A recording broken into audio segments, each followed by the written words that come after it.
All right, good evening, everybody. Welcome to our newly designed room here. It's a little weird. So I will call this meeting to order for January 9th, 2025. Let the record show that all 5 board members are present. And we will start with the land acknowledgement, which I believe Azalea is going to read for us. Okay. We acknowledge that the sacred land that we live and learn on today belongs to the Takelma, Shasta, Modoc, Klamath, and Umpqua peoples. We honor and acknowledge the traditional owners of the land that we now call the United States. We recognize the Native American people's continuing connection to land, place, waters, and community. We pay our respects to their cultures, country, and elders, past, present, and emerging. Thank you. Okay, so we will start off with the adoption of the agenda. So I will take a motion to approve the agenda as submitted. I move to adopt the agenda as presented. A second. All in favor? Thank you.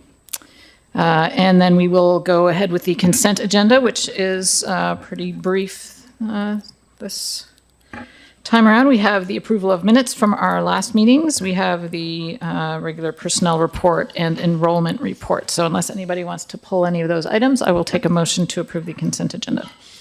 So moved. A second. All in favor? Okay, thank you. Okay, so then we move right along to our recurring reports, and we will start with the AHS student report. Okay, right off the bat here.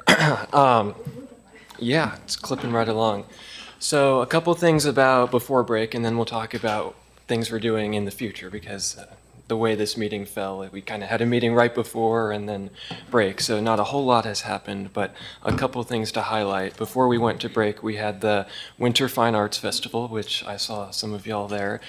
Absolutely incredible. It was so fun. There was also a basketball game that night, so there was something for everybody. I went to the first half of the basketball game and then went to the Fine Arts Festival just to get a sense of how both things were going. That was incredible. We had our winter rally that we sent our students off into winter break with. We had one lucky winner who had a prize full of bounty to share with their family over the holiday break. And everybody said that the rally was so fun, staff and teachers. Azalea later will talk about 2 drives that we had, clothing drive and animal drive, and how successful those were in terms of the amount of stuff that we, donations that we had. And then moving on to the future, we have finals week coming up, which starts on January 21st and ends on the 24th. Obviously, that Monday is Martin Luther King Jr. Day, among other events. And what leadership is doing, we are partnering, we have a partnership in the works with Black Student Union on campus to do some activities to kind of highlight the significance of Martin Luther King Jr. Day. We're making posters with famous quotes that we're putting up around campus to highlight that it's not just a holiday that we don't have school on. It is an event that we need to appreciate. And Azalea, any? Yeah, I mean, you covered most of it, but with the food and clothing drives, I was there for the clothing drive, and we got like a really incredible just amount of donations from so many people. Like, it was definitely more than I was expecting. We had just bags and like bins full of clothes, which was amazing, and I'm really happy that we were able to get that many donations. And same with the animal drive, there was so many like collars and leashes and different kinds of pet food that we got for that as well, and it was just overall super successful. So I want to thank any community members who helped donate as well as students, so thank you for that. It was really awesome. And go ahead. And You're done. yeah, I didn't want to you cut covered off. One most last of thing, it. on Friday, tomorrow, we have a slew of athletic events. Not a lot on the home scene, but just to highlight that our students it's winter time, but they're still on the grind with athletics. We have girls and boys basketball in Churchill. We have a Nordic ski team match competition up at Mount Ashland tomorrow, and there's also a wrestling and swim meet. Can I ask a quick question? I have not, the pool has been such an issue for so long. Where does our team swim now? I believe it is Daniel Meyer Pool. It's either that or the It is. Wyatt. It is? I think so. No, I'm asking it. So I believe so. would they have I know to- that would water they have polo to- practices there. Okay. Yes. And do they ever use Rogue X, or that's I- no? Okay. Yeah. Okay. Cool. So it's still Daniel Meyer. That's great.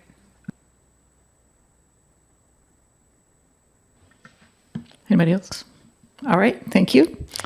Okay, we will move on to OSCA report. We have James Johnson with us tonight.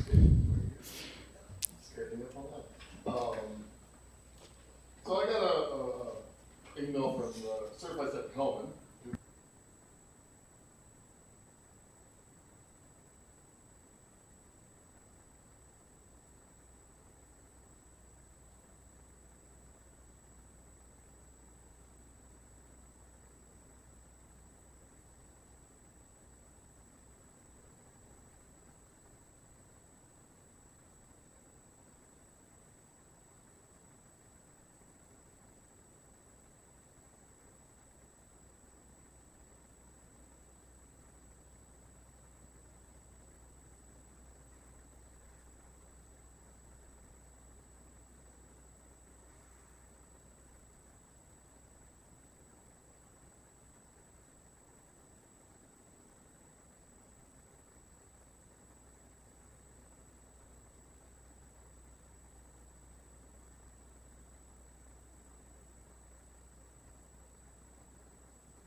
Thank you, that is great news. I'm glad to hear that.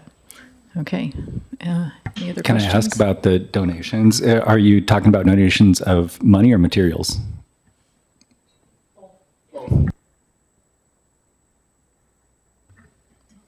Thank you. Okay, so we will move on to our AEA report. Looks like we have Tia sitting in tonight. Yeah. We have good news, but I'll let you share it. I wanted to start out because it's School Board Appreciation Month, just by acknowledging that our school board is comprised of a group of hardworking, dedicated volunteers who invest the equivalent of a full-time paid job into their donation of time to our district. AEA is beyond grateful for your vision, work ethic, insight, and ongoing inspiration to help us improve our classrooms, our district, and our community. Eva is a tenacious advocate. She loves this district and is passionate about kids getting the best education possible. She uses her research prowess to put ASD in the thick of national science research with NSF, to put us in the mix of national efforts to close the gap in gender inequities in the field of computer science and inequities in other underrepresented groups. Thank you. Dan is a dedicated and valuable member of the board. He invests ample time in district-supported initiatives while also asking lots of questions. Dan's curiosity moves the board in a forward direction, and he is passionate about his position on the board. Dan's invested in increased funding for public education, so much so that he ran for office and is continuing to put the perspective of public schools in spaces of political advocacy. Thank you. Becca's dedication and determination, even in difficult times, is unmatched. You might see her running the trails in Ashland with the same vim, vigor, and unwavering drive that she uses to run our school board. She is energetic, diplomatic, and always finds a way to make the impossible possible. She runs an efficient and transparent meeting, holding space for multiple perspectives. She uplifts the arts at all levels, elementary to high school, and exemplifies Ashland's commitment to lifelong learning. She inspires us as a mother, doctor, and change maker. Jill is a true visionary. She takes systemic issues and problem solves ways to close gaps in education and access. Where others shied away from the hard work it would take to make substantial change, she leans in and rolls up her sleeves. The Sunstone vision to create affordable housing in Ashland for community and staff is just one example of Jill's commitment to positive change. Jill values relationships and prioritizes connecting with students through volunteering in schools, connecting with staff, and the community at large. Russell has many superpowers. He is an involved, doting dad and positive male role model in our community as a grounded and kind martial arts teacher. He transfers these superpowers to our school district. He looks at challenges calmly and uses a holistic lens to help us move the conversation and our course of action forward. He walks his earth conscious and community building talk, leading the bike bus to Willow Wind and even biking to board meetings. Russell is approachable and proactive. He's always ready and willing to problem solve and build systems to help us excel now and in the days to come. Thank you. Thank you. On to board reports. AMS building reps reported that trimester 2 at Ashland Middle School is approaching the halfway mark as we return from the holiday break. We're saying goodbye and congratulations to Marianne Wallace, our most excellent educational assistant who's retiring. Marianne was an advocate for all students who passed through the AMS community and provided a weekly gotcha ticket store. She also was at Hellman with us years ago. For students to exchange their gotcha tickets, a reward currency at AMS that can be exchanged for prizes and snacks during lunchtime. Marianne will be sorely missed, as she was a bright and positive representative who welcomed students and staff to start their day on a positive note while reminding us of the power of community support daily. The Kiwanis sponsored a community service club on campus. The Builders Club is hosting a food drive campaign and encouraging all the hall teams on campus to bring shelf-stable and canned food to compete for a hot cocoa party in February.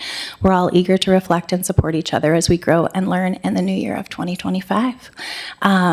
Our Hellman rep said that we are back in the swing of things at Hellman. Our theme of the month is responsibility, and we're reminding students of all the ways they can be responsible dragons.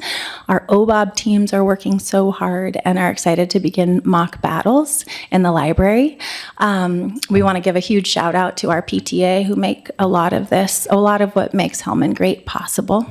With EA support stretched thin and acknowledging that classified substitutes are limited at the same time that winter illness are ramping up, Hellman staff wants to ensure that they have enough EA supervision to provide the safest and most accessible outdoor opportunities, be it on the playground, fields, or even crossing the streets to and from school. The role of EAs on student safety and academic success cannot be overstated. We have a number of field trips to the ice skating rink during these cold months. Big buddies go with little buddies, and everyone has a chance to get out on the ice. It's always a fun time. We have a grade level that is getting larger and larger, so it's a pro for our enrollment challenge and also just another complexity. And there are some concerns about how we can support this group that has been already significantly impacted due to COVID. The Trails PTC worked together to fundraise for and build a new seating area made of beautiful retaining walls in the front courtyard, and students have been enjoying that area very much. We're looking forward to a bingo night fundraiser next Wednesday, January 15th. If anybody wants to come at North and West Pizza, please come if you can. Our continued concern over math intervention shows no sign of improvement, and it is still unclear if students who fall below grade level are being tracked or not. We're looking forward to mid-year benchmark assessments to celebrate the growth students have made academically so far this year. Walker students and staff are back from a restful winter break and ready to learn. Classrooms are buzzing with excitement for the new year with new intentions and goals. Staff feel the impact of budget cuts, especially around paper. Teachers have been asked to reduce their copying significantly for the remainder of the school year. They're concerned about best teaching practices and the impact on student learning due to the restrictions. Walker's preparing for the annual Martin Luther King Jr. March to SOU Friday, January 17th. Students will sing songs of peace as they march in solidarity with Dr. Martin Luther King Jr.'s message of peacefully protesting inequity through messages of love. Last one. Willow Wind students are well into their first week of January workshops. Workshops are for all kids K-8 and happen each afternoon for the first 2 weeks following break.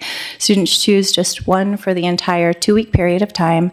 This year, younger students are taking classes in ceramics, handwork, games, and philosophy, and diving into rich thematic units of study. And the older students are engaged in classes focusing on sports, exercise, sewing, theater, script writing, baking, and kite making. And these afternoon experiences are special for the kids. Classes are multi-age, which help build community and foster new friendships. And they also allow for a deep exploration of a new skill or topic. So that's the end of site reports. And again, we all thank you for your service and look forward to letters of gratitude from students in the days and weeks to come. And you get a little sneak preview. This is from our kindergarten cohort at Hellman. So thank you all. Thank you. Well, and I will say from us, we love. So thank you. Tia always comes with, something great for us every time. We do really appreciate that.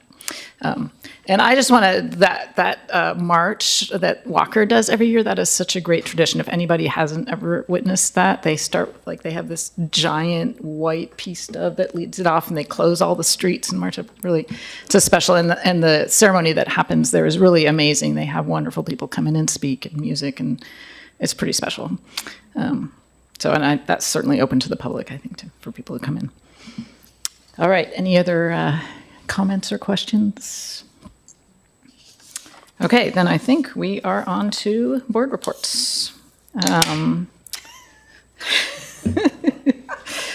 So I will let whoever wants to get started lead us off. I'll just start. Given that it was the break much of the time since the last meeting, the only thing I have to report on is something we all attended, which was the OSBA Southern Oregon session with our legislators, which was fantastic. It was really amazing to hear from school districts all over our region, the challenges they're facing, some of the successes they're having, and then have our legislators right there to hear what they have to say. So I know that Russell is helping us think even more consistently and systematically about how we continue to have that relationship, which is great. And it was just nice to be able to talk to our legislators and hear from each other.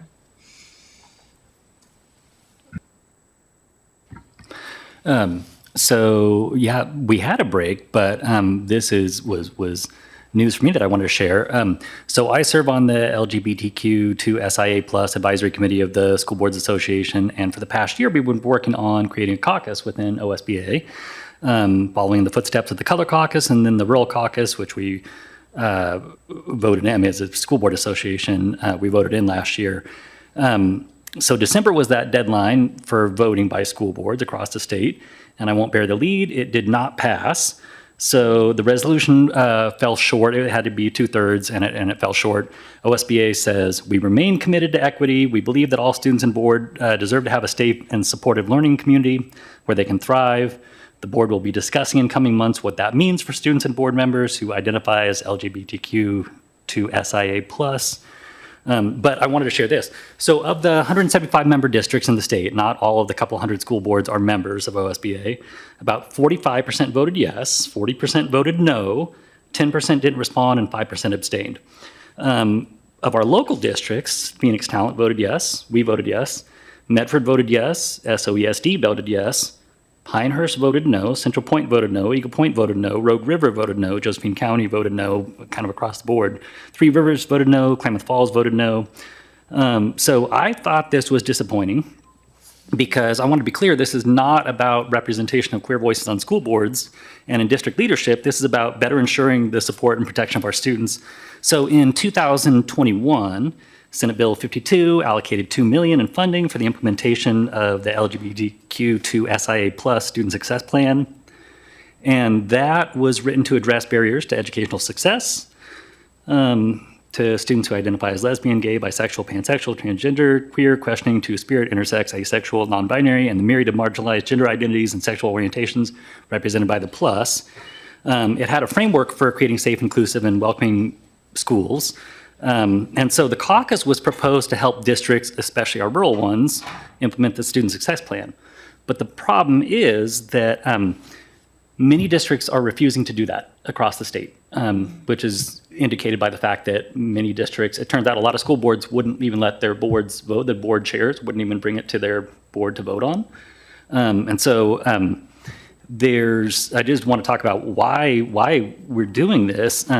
Oregon's LGBTQ to SIA plus students are at a significantly high risk for bullying and harassment, suffering violence while at school, sexual assault, chronic absenteeism, and suicidal ideation. Students of color, especially, and experienced disabilities are at even higher risk of violence, harassment, and being pushed out of school. So according to the state of Oregon's a crisis. I'll just skip to the 2019 Oregon Healthy Teens Survey found that at least 1 in 10 youth, so 10% of 8th graders, 13% of 11th graders are gay, lesbian, or bisexual. Another 10% are questioning. 6% of students identify as non-binary. And like I said, what we've seen is a lot of districts are not addressing that. So what that means is that it's in our hands as a board to make sure that our policies follow the state and go above and beyond to support all of our students. There's a new Trevor Project study from a couple years ago that I'll forward to y'all, but it's especially salient today because a federal judge in Kentucky just struck down Biden's effort to expand protections for transgender students under Title IX. So they said that education department violated teachers' rights by requiring them to use students' preferred pronouns. That applies nationally. And so what we've seen is that basically Title IX is being eroded. And that was just today. So yeah, just for us to be aware of. Thank you. Thank you, Dan.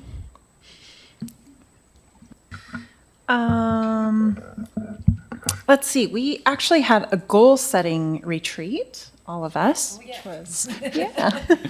That was before the holiday break, so. So I'll let Rebecca expand on that. No, and then, let's see, so we met with the student reps, which was the first time I got to meet with our student board reps, which is always great.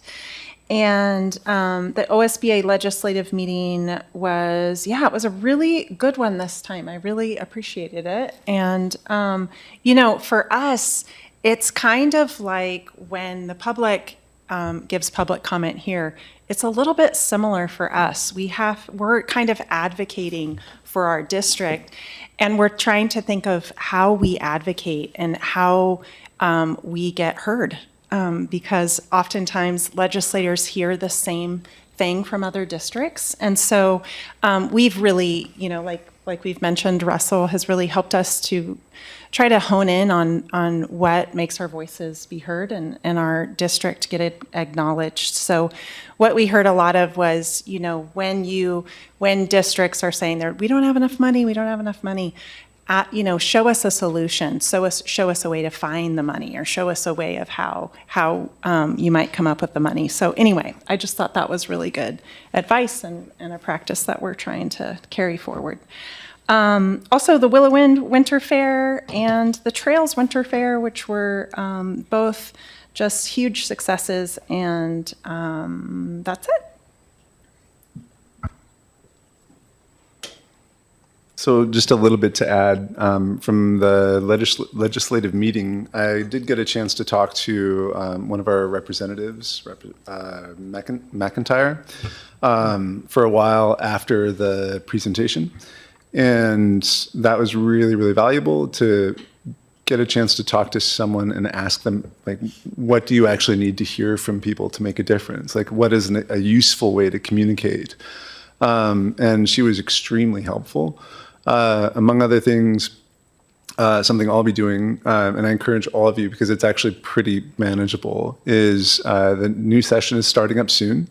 And there's a site called OLIS that you can go on, and you can go to the education committees and see all the bills that are coming up and being considered. And everybody here can submit testimony on what they think of those bills, how they think that they're going to have an impact, any concerns that they have. And in Rep McIntyre's words, it's so powerful when individuals communicate, because most of what they're hearing from are lobbying groups, which are good and they're professional, and they're there's the OSBA lobbying group, and it's really valuable for us. But the missing voice is the everyday voice of educators and administrators and parents. And it's really, really quite accessible. Like I went on there after talking to her to see like if this is actually something that a normal human being can do. And it is. So it's, you go onto their site and you can find, they're not up yet because the session hasn't started, but once all of those bills are up in the education subcommittees, I encourage you, if you have the time, check them out. Even if you just read one or two and share your thoughts on them, it's useful. And that engagement in our democracy is what's going to make a difference for us. But then I'll also be coordinating that as much as I can myself, and I'll share more things with you as time goes by. Russell, could you say the name of the site again? OLIS, O-L-I-S, yeah. Oregon Legislative something. Yeah. Legislative. There you go. Okay, should I go ahead? I wasn't sure if you were trying to still look that up. Okay, so my report will be a little different. Well, I'll start with a couple things more typical. I also went to the Winter Fine Arts Festival. I just want to piggyback on that. Joseph and I were there. That's such an amazing event that we that happens every year, and it's hosted by the AHA, which is the Ashland High Arts Associates, and so that's a fundraising organization that then brings all that money back directly to our students. And I think they raised on the order of about $4,500 from that event, which is amazing. And that all goes directly back to the students. And the legislative session, I will touch on a little bit more later on. I have two announcements that I'm going to give first, and that is that we have school board elections coming up, with a special election this spring. And we also have an opening on the budget committee. And so for both of those, you can find information on our website as to how to actually enroll or participate with that. So I encourage anybody out there who's interested, or you can also obviously get in touch with us directly if you are interested in either of those positions. So the third thing that I am doing as part of my board report tonight is to present our board goals. So that was an output of our session that we had that Jill mentioned, where we spent 3 or 4 hours together coming up with sort of what our biggest priorities are for the coming year. And so we sort of distilled it down into 3 main categories, which will then align with both the district and the superintendent goals. And so you can pull that up. So, oh, thank you. So Jackie is now showing it on the screen, but so that is available as an attachment, and it will be on the website. So I'll just go through just the basic concepts. So we have 3 areas: informed decision-making, financial education to improve oversight and transparency, and improved communication. And I will highlight in our subtext what Russell has been working on, which is legislative outreach, because I think certainly for this coming year, that's going to be incredibly important, not just for us as a board, but for our state and our nation as a whole. So Russell has done an amazing job of really coming up with not just, sort of this broad idea, but to really piece it down into here is how we can be most effective. So I want to thank you specifically for all of that. And again, that's just one of these legislative outreaches, one of these subsets here. So Jackie, for you, we wanted to make one very small change under, got to get my glasses on here. So under informed decision-making, culture and climate surveys, and we wanted to add for student representatives, that should also include all of our student unions. So we love you guys. You obviously are an important touch point for us, but that's not the entirety of it all. We all also want to be hearing from all of our student constituents. So if we can just change that wording to say student constituent groups. And then we will vote on approving that as amended. So if, unless there are any further comments, I will take a motion to approve those goals.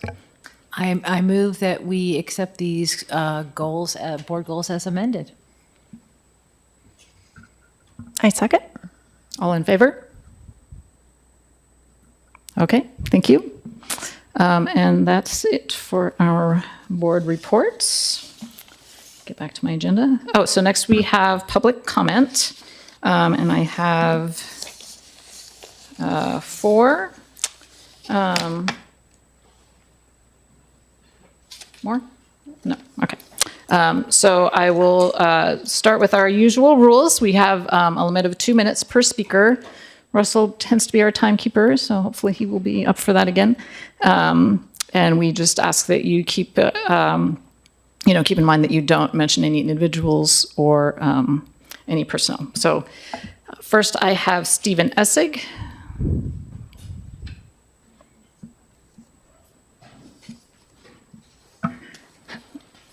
Howdy, my name is Stephen Essig. I am here as an Ashland resident and education worker. Founded in 1884, the American Historical Association represents professional academics and historians that advance the study of history in the U.S. Earlier this week, January 5th, 2025, the AHA, as part of its annual conference, voted overwhelmingly in support of a resolution to oppose the scholasticide in Gaza. I will be reading this resolution affirmed by the representatives and stewards of history past and present. Resolution to oppose scholasticide in Gaza. Whereas the U.S. government has underwritten the Israel Defense Forces campaign in Gaza with over $12.5 billion in military aid between October 2023 and June 2024. Whereas that campaign, beyond causing massive death and injury to Palestinian civilians and collapse of basic life structures, has effectively obliterated Gaza's education system. Whereas in April 2024, UN experts expressed grave concern over the pattern of attacks on schools, universities, teachers, and students in the Gaza Strip, including the killing of 261 teachers and 95 university professors, which may constitute an intentional effort to comprehensively destroy the Palestinian education system, an action known as scholasticide. The basis for this charge include the IDF's destruction of 80% of Gaza's schools, leaving 625,000 children with no educational access. The IDF's destruction of all 12 Gaza university campuses. The IDF's destruction of Gaza's archives, libraries, cultural centers, museums, and bookstores, including 195 heritage sites, 227 mosques, 3 churches, and the Alaska University Library, which preserved crucial documents and other materials related to the history and culture of Gaza. The IDF's repeated violent displacements of Gaza people, leading to the irreplaceable loss of students and teachers' educational and research materials, which will extinguish the future study of Palestinian history. Whereas the United States government has supplied Israel with the weapons being used to commit the scholasticide, therefore be it resolved that the AHA, which supports the right of all people to freely teach and learn about their past, condemns the Israeli violence in Gaza. That undermines that right. It's time. Thank you.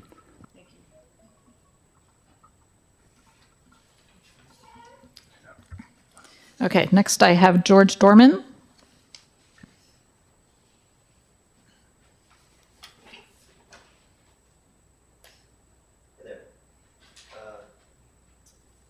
I have 2 kids in the school district here, a 6th grader and a freshman. Can you give your name and your city of residence? My name's George Dorman. Thank you. I live here in Ashland. We have a 6th grader and a freshman in the Ashland School District. I'm also president of the Ashland Soccer Club. At the last school board meeting, one of the young ladies sitting back there asked where the team's going to play the Lincoln Field this summer. And it was said there were 11 fields for possibilities. She followed up with an email to Ms. Dyson, got that same answer, and got a little more details about what those fields are. So I want to talk about that list. East Main Park is mentioned. I don't know if you guys have seen the development plan for East Main Park, but there's no fields there. They can't play in the dog park. That's not an option. SOU is mentioned. As somebody who's tried for 7 years as Ashland president to rent fields at SOU, good luck. I couldn't even do it when on our board was their general counsel. They have a field crisis in the fall. Their fields are not going to be made available for the school district. North Mountain Park is one of the Parks and Recs facilities that I imagine was referenced. It's the only soccer field in town. If you talk to your coaches, some of them are sitting back there, they'll tell you they're not going to practice there. Because when they practice there, every 2-hour practice they have takes 100 kids from the Ashland Soccer Club off their fields and gives them no place to play. They won't do that. They won't kill the pipeline that is feeding their programs. They're very successful, enriched programs. Lincoln Elementary gets mentioned. I've actually talked to people before about renovating that.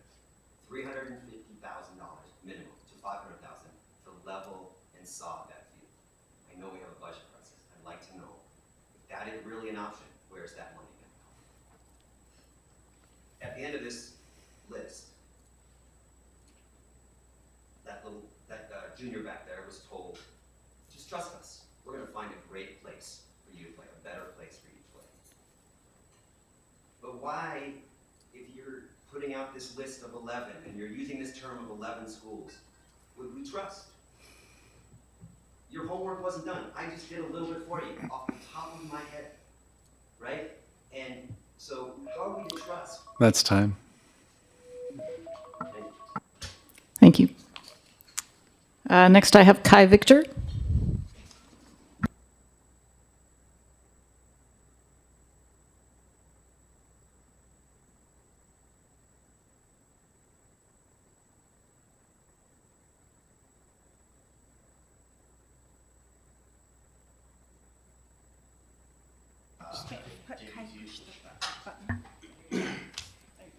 Can I start over with my time?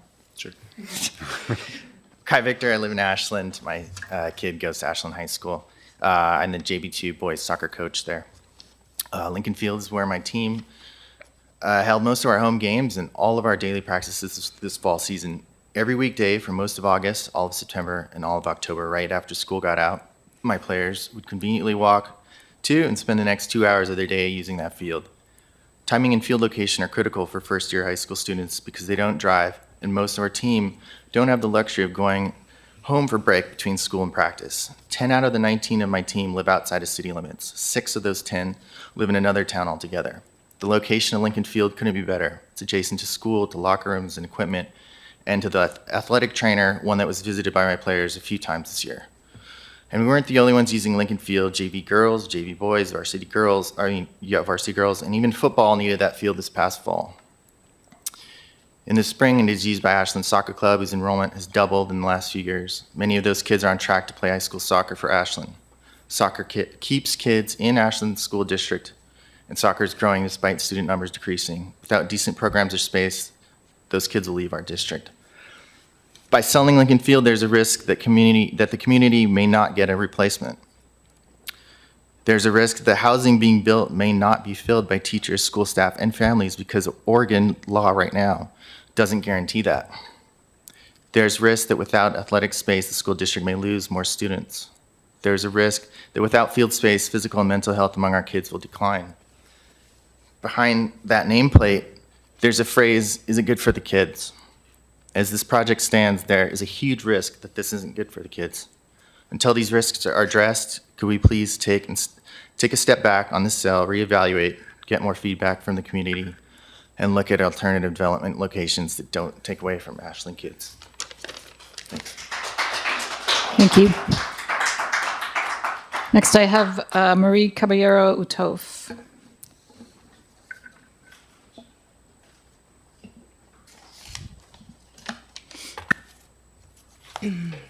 Hi, I'm Marie Caballero, Utah. And first of all, thank you to all of you for your service to our kids and parents and teachers and the community as a whole for, what you do for the kids and school.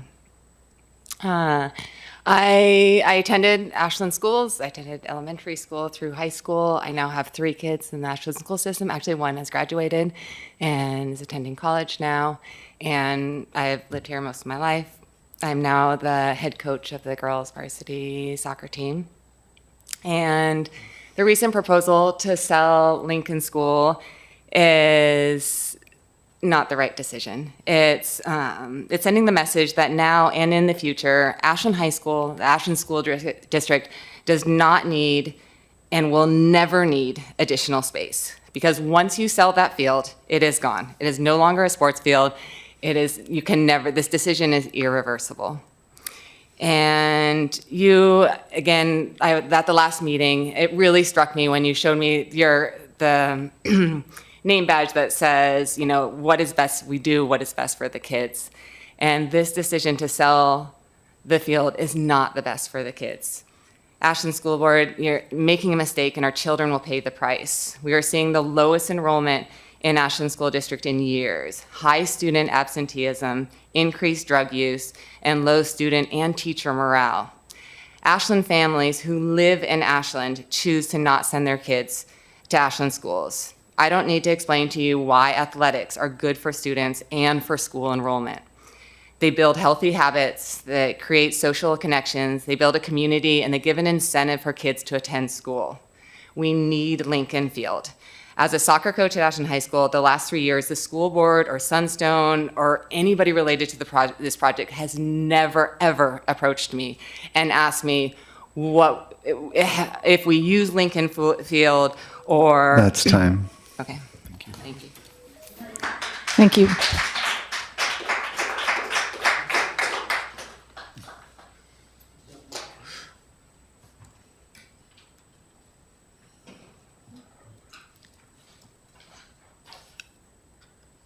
Okay, student rep report will be next.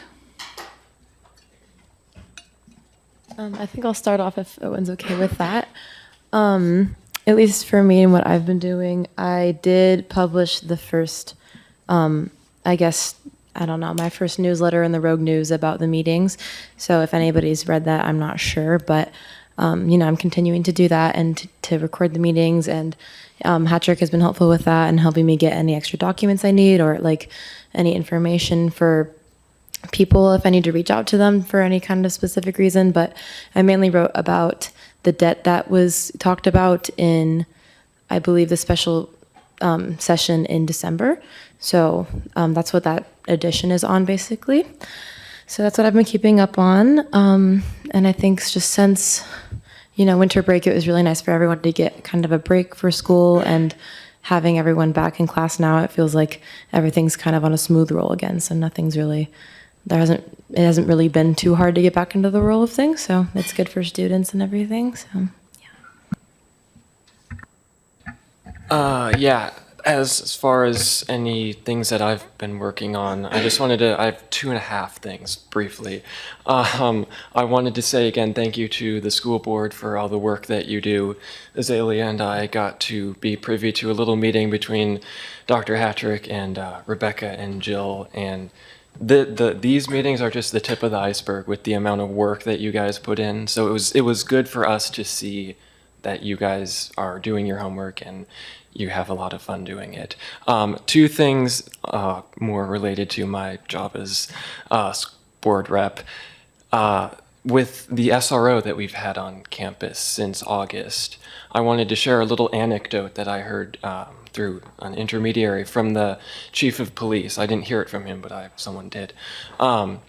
Which is to say that since we have had an SRO at AHS, the other police officers in Ashland have seen students from the high school waving at them outside of campus because they think it's Officer Bates at the high school. So I think that's a very positive sign for the sort of response from students to this change that we've had recently.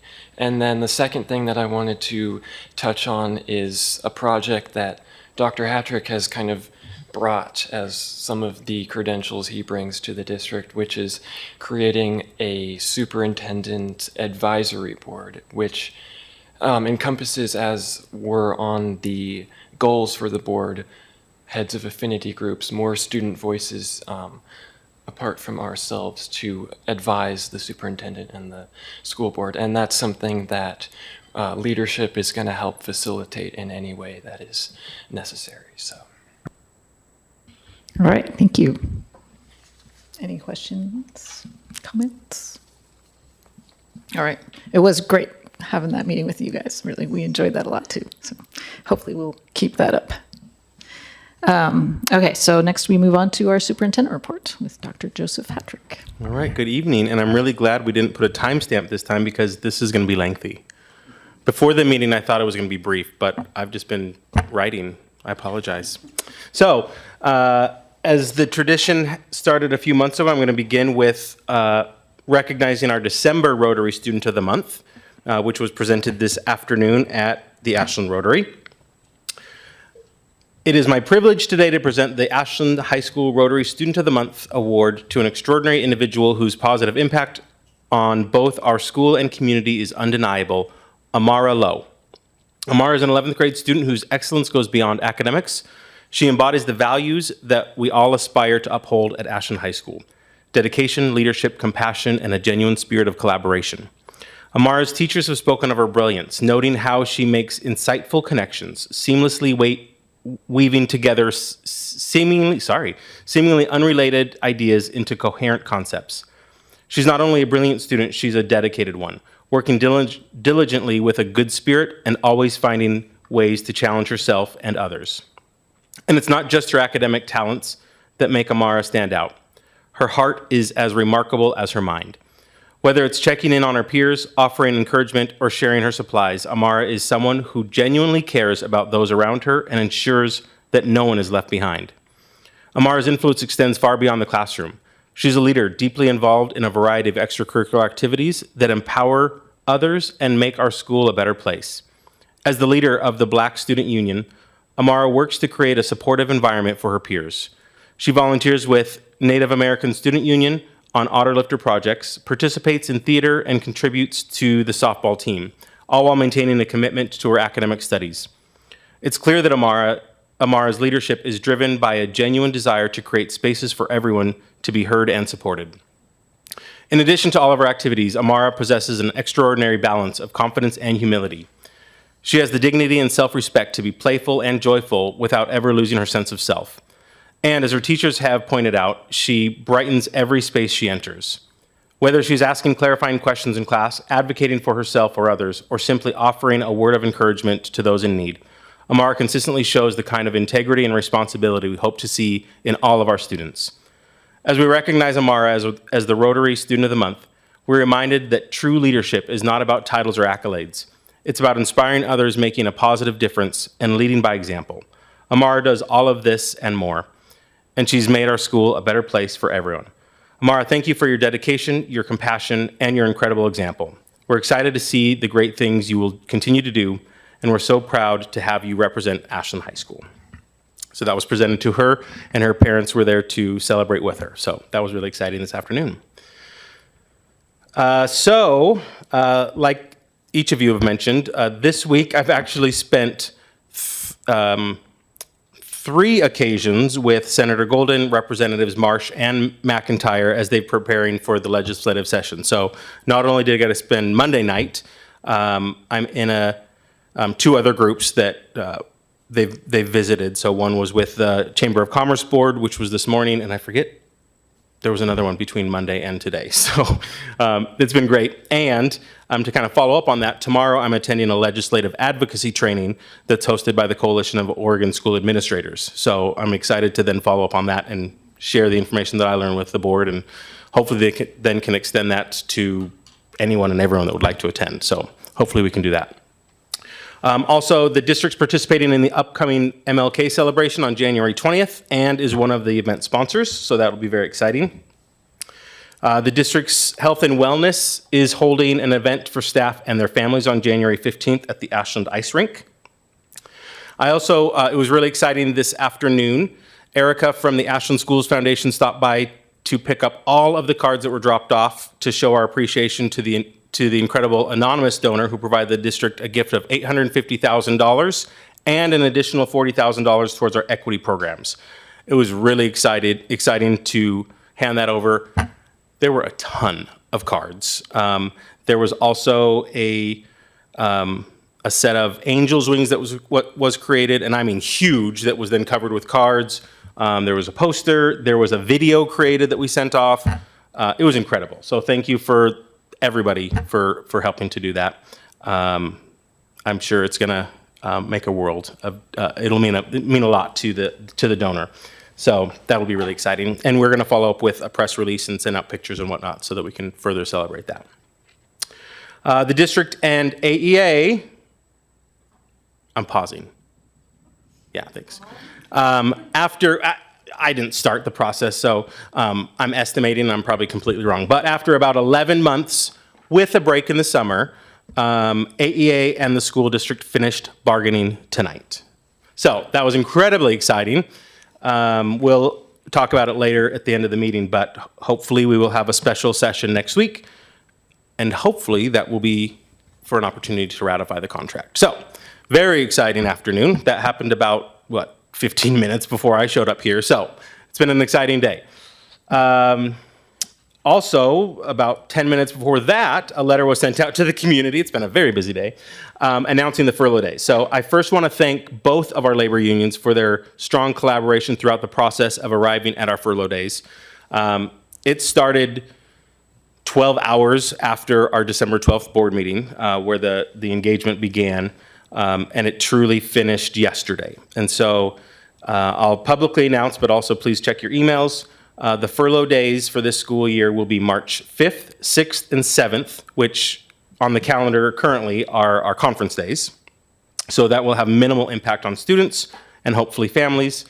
Additionally, April 11th and 14th. April 11th is a Friday, April 14th is a Monday, so that will now be a 4-day weekend, and June 2nd. I think it's fair to also remind everybody this is a one-year thing. So this is this year only. So again, March 5th, 6th, 7th, April 11th, 14th, and June 2nd will be furlough days for this school year. Next, I want to announce 2 items. I don't believe I've formally announced this yet, but I probably should. My wonderful assistant and board secretary, Jackie Shad, is retiring. She's officially retired.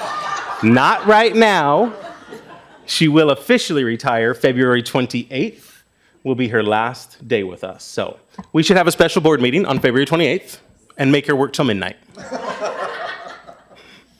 Come on by. You've got a few weeks. How many weeks? I don't know, a few. So come on by and make her work. Yeah. I have some free chocolate. Oh, yes, she has chocolate. That's great too. A second one, also our business manager, Scott Whitman, is also retiring. Tonight will be his last meeting with us. His last day will be January 31st. So I want to thank both of them for all of their service to the Ashland School District. We will bother Jackie next month. We'll bother Scott tonight. So thank you, Scott. With that though, so obviously a month is a very short amount of time to look at transition plans and whatnot for our business office. We do have both positions posted on our website. The business office, it's an interim position that's posted.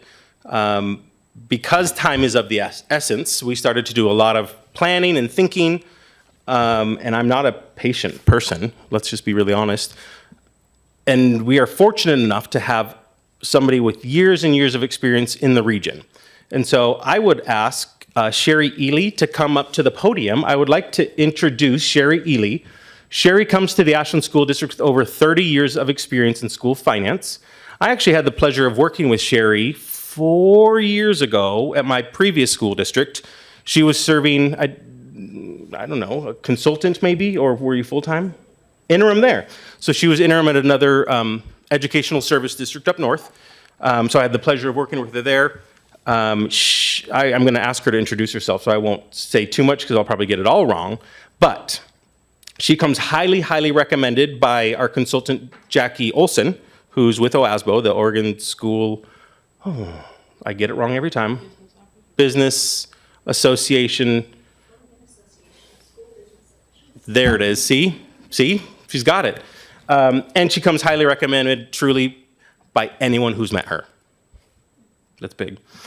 So I would ask Sherry Ely, would you mind introducing yourself? Oh, I should probably say, I've hired her as our interim business manager. So that's why she's going to introduce herself. Sherry. Hi there. It's nice to meet all of you. And as Dr. Hattrick said, I'm Sherry Ely. I have been working in school finance for like 33 years now. Hopefully Jackie is more successful at retirement than I was. Most of my experience was at Grants Pass. I was there for 31 years and then was at Northwest Regional as their interim CFO. And then I've been continuing to help Grants Pass as they've transitioned through a couple of folks after I left. And then I'm also helping Central Point as their CFO unexpectedly had to leave. So, like I said, I have not done very well with retirement. So I do look forward to working with all of you and helping, as much as I can. So lots of experience, but I'm anxious just to dive in and get to know the staff and kind of look at the budget and help you guys move forward in a positive direction. Thank you, Sherry. Do any of you have questions for Sherry? I know that's throwing you right at it. So no. We will definitely spend time helping you get to know Sherry over time. Her official start date will be the 1st of February, and I've asked her to consider staying through the end of July. So that would be, she will be helping with recruiting and onboarding a permanent business manager. So that gives a little bit of overlap as well. But during her time with us, we'll be also creating a desk manual so that all of our systems are in writing. That has not been the case. And across Oregon, every school district does finance differently, but I'd rather not recreate the wheel over and over and over. And so we're going to do a lot of work together. She'll probably get really tired of me really quick, but that's okay. We're going to do this. So really excited to have you aboard. Thank you so much for coming out tonight. And we may be calling you up more. Sounds good. So Thank you. You bet. And as has been previously mentioned, it is School Board Appreciation or Recognition Month. And as such, I would like to read into the record the proclamation. So, from the Office of the Superintendent, whereas school boards create a vision for what students should know and be able to do, whereas school boards establish clear standards for student performance, whereas school boards ensure that student assessments are tied to established standards, whereas school boards are accountable to the community for operating schools that support student achievement, whereas school boards align school district resources to ensure that students meet standards, whereas school boards create a climate that supports the philosophy that all children can learn at high levels, whereas school boards build collaborative relationships based on trust, teamwork, and shared accountability, and whereas school boards are committed to continuous education and training on issues related to student achievement. Now, therefore, I hereby declare our appreciation to the members of the Ashland School Board and proclaim the month of January to be School Board Recognition Month. I urge all citizens to join us in recognizing the dedication and hard work of local school board members, specifically Ashland, in preparing today's students for tomorrow's world. Signed this 9th day of January 2025 by Joseph Hattrick, Superintendent. Truly, I would recommend all citizens of Ashland, in whatever way you find fitting, find a way to appreciate these volunteers. It truly should be a paid position for the number of hours that are put in, oftentimes thankless. So I do want to personally thank you for your service to the board, but also for showing up differently. And I'm saying that as a superintendent who served many school districts. This has been the school district that has made a huge impact on me to be able to serve a district authentically because of how you show up. So thank you for making my entrance into the Ashland School District different. And hopefully that can continue to be the case for all of our students, that they can show up authentically them and have a different experience than, unfortunately, is the experience for many students in Oregon, which is not a happy one. So thank you for bringing that to Ashland. And with that, I'm going to pass out some wonderful certificates and gifts. But first, I also want to, by name, thank each of our board members. So Rebecca Dyson, Jill Franco, Russell Hatch, Dan Ruby, Eva Skuratovich, Owen Taylor, Azalea Davis Powell, Toby Pugh, and Max Horman. Let's give them a round of applause.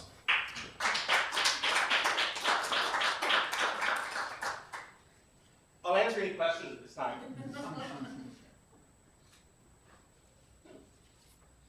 Hearing none, go ahead.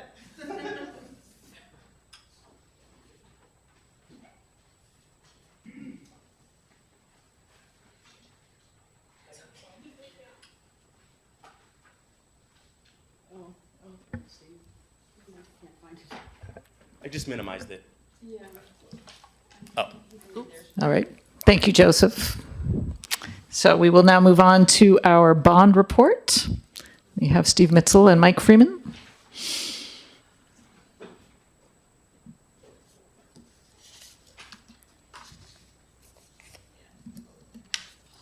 Do we get a photo op?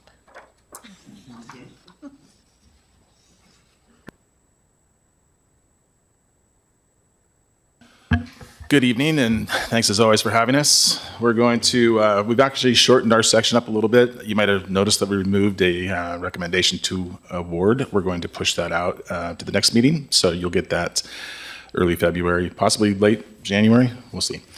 So we're going to go through the December end of month meeting, or I'm sorry, end of month board presentation, and then we're going to our deep dive for you, Eva. Finally, we got the Ashland High School presentation wrapped up. It's fitting because we actually are in our final days of wrapping that project up, with the exception of a few trailing projects that will lead us into the spring. And when that equipment shows up, we'll continue some work there. But by and large, we're down to our final punch walks and ready to turn that space over. So it feels like it's been a long, long journey. I think some of these early photos were from 3 years ago or more. So with that, we'll go through the end of month report for December 2024, and then we'll jump right into the high school presentation. Yeah, good evening. As Steve mentioned, the majority of this is once again the Ashland High School project. So flurry of activity in December as the crews kind of work to wrap up the remaining major components of work. There's a few kind of trailers that we're still working through to complete. We ran into a little bit of issues with some of the steel work. The perforated panels in particular on the humanities building were found to have rust prior to install, so they rushed to re-powder coat those and back to us painted and ready to go. So if you guys have seen it, I think they look great. Those are now in place, but they did tail a little bit beyond the anticipated completion date. Outside of that, the contractors are kind of working through what we call posts. So punch lists have been performed on the areas that were turned over. These identify things that needed to be repaired as far as the work goes. So now with most of those spaces occupied, they'll be kind of working in off hours to remedy those. Staff was able to be moved back into those spaces during that time. And then, as you guys are familiar with commissioning, I think we've covered that quite a bit, but commissioning is really kind of the verification of the mechanical, electrical, and plumbing items. There's a third-party commissioning agent that will be going through and kind of testing and certifying that all of those pieces of work were installed properly, are functioning properly, the controls are treading properly. So that'll be ongoing over the next couple of months. A few of kind of the foreseen delayed items, the fire alarm being one, as they work through kind of the industrial arts building to get those final kind of pieces completed there. We're anticipating that being completed at the end of March. So that whole design process and kind of procurement of those devices lagged a little bit with the implementation of what we call the Set C package. So that was really all the ancillary buildings and the fire alarm system there. And then the last major item is the electrical gear for the chiller for the gymnasium. So that's set to arrive in May. The work is scheduled to install that gear and do the turnover in June. June kind of being by design so that we have minimal impact on the kind of day-to-day activities, since we will need to do a power shutdown and kind of various to get that up and going. So that is what we have essentially remaining at the high school modernization project. For the high school science seismic project, that design is continuing. We're now at what we call 75% construction documents. So essentially we're just around the corner from having kind of a permit biddable set of documents for that, with the goal being to potentially bid that out in March into April. We may look at phasing it and doing an early work package to start procurement of some of those items, just in an effort to reduce the kind of whole duration of that project and maximize the time that the work can get done over the summer of 2025. So. And just so you're aware of what that means for the board, typically we bring a full bid package to you and make a recommendation to award. We may bring pieces and parts. So we may bring early procurement for rebar, or some early procurement for steel, just because we want to get ahead of it. We have a very short window, a very short period of time to get this project done. We're kind of reverse engineering everything from August 15th. And so we have to hit the ground running for this one. So we may bring some smaller packages to you ahead of time, and then there will be a larger bid package that we'll present to you probably in April. So just so you're prepared for that if we start bringing some smaller stuff to you. Outside of that, the solar project, kind of phase 2 of the solar work there. We actually have a couple of schematics to present to you guys at the tail end of the high school presentation here that we'd like you to kind of put eyes on. We've kind of gone through the feasibility standpoint, selected what options for potential solar sites as far as the district-wide solar goes. So. Yeah. Present those to you, and then we would like your input on I don't have an opinion really on either one. I think there's one that's more logical and makes more sense just due to the proximity of our and it's a little bit higher visibility, but otherwise both are perfectly fine candidates and have some pros and cons. It's towards the end of this presentation, so we're going to make you wait for just a few minutes before you see that. And then we can answer some questions about that, or you can present questions over the coming weeks as we move forward. And eventually we'd like to narrow that down to one of those campuses and move forward and do a deeper design before we go out to bid on that as well. Hoping that we can get that work done this summer as well. So another busy summer at the high school campus. Presentation for the high school. So this is really quite a few reasons we're doing this. I think first of all, we didn't get it into the presentation, but I think Mike can probably reiterate it pretty closely. We want to remind everybody what the ballot language said for the high school project. It's been a long time. 2018, I believe, is when that was passed. And 21, actually late 20, when we started design on it. And if you recall, we started this project once and had to push pause and then started it again. And we got some of the pieces and parts done with the ADA. We got some of the preliminary work done for demo, and then we had to stop and start again. A labor of love, I'll just call it that. The end. So we thought this was a good time to maybe bring it all back. We included some pictures. I think that one of the things that we've realized as we've taken students on tours is when you actually get down in the guts of those buildings and you see what we've actually done, it's to see. But so we've included some pictures here to give those buildings what we did to make those buildings safer for our students. So with that, I'm going to drive and I'll let Mike talk. Yeah, sounds good. So as Steve mentioned, kind of the highlight upgrade of the class, safety and security, ADA upgrades, and then tech infrastructure upgrades. Not word for word, but that was mental guardrails that we used going through the process. You mentioned it was a very difficult design process. Project is given kind of the global what we saw. So happy to be sitting kind of at the tail end of it, looking back and letting the dust settle at this point. We elected as we move forward to kind of break up some of the pieces. It was determined there was a need to really advance the ADA work ahead of what the remainder of the high school was. So for an independent package for the ADA upgrades at the site. So this was the exterior ADA upgrades. And within that, it included kind of ramps and stairs, landscaping, parking improvements over at the science building. And then within that as well, there was replacement of the 3 stairwells at the science building. So summer of 2022, saw that work progress.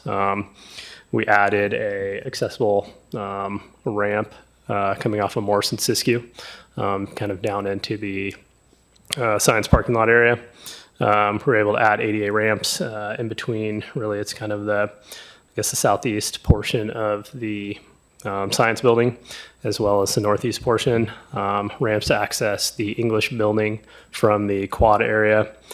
We improved kind of the sunken quad area where there was a kind of sunken plaza there adjacent to the science building.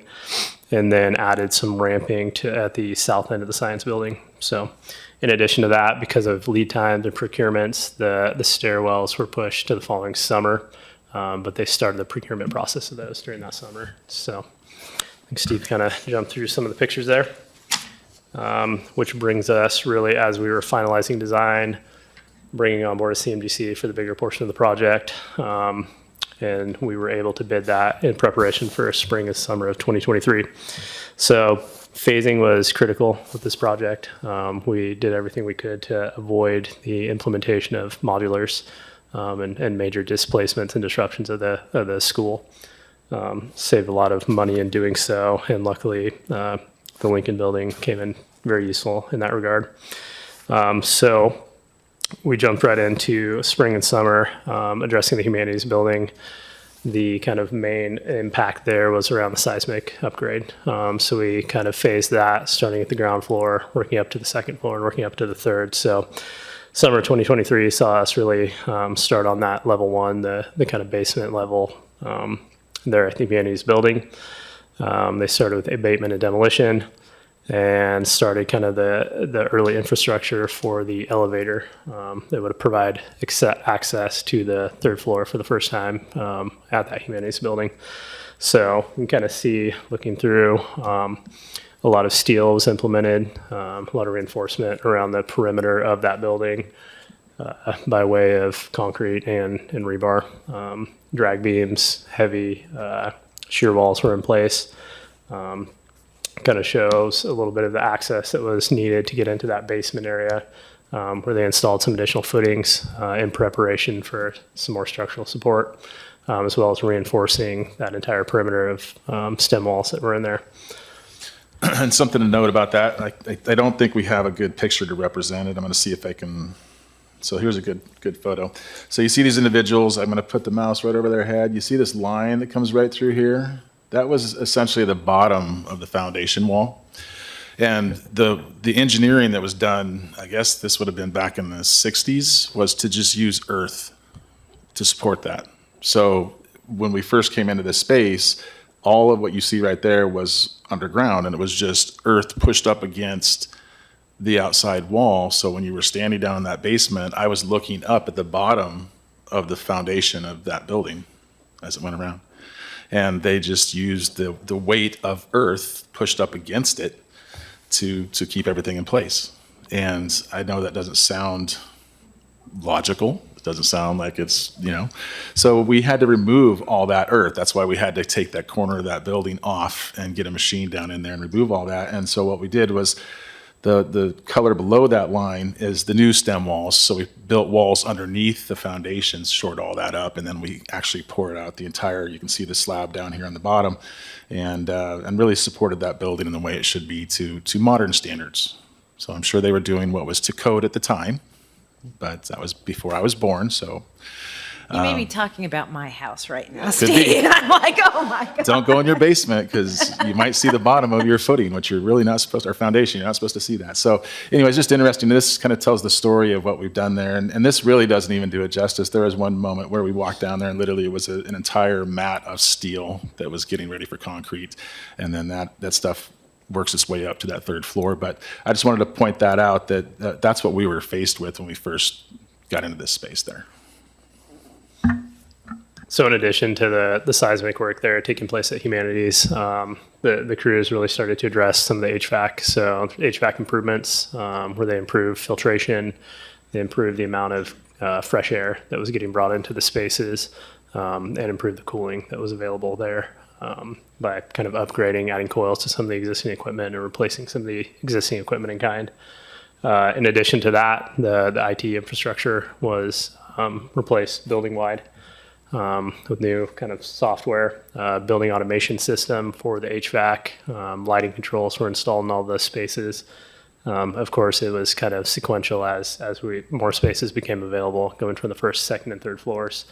And then in addition, we also started work on the H14 building to turn that into a science lab.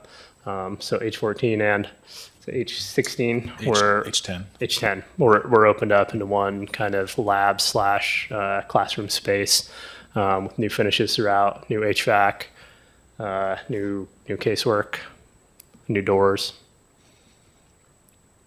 So there's a little bit of a.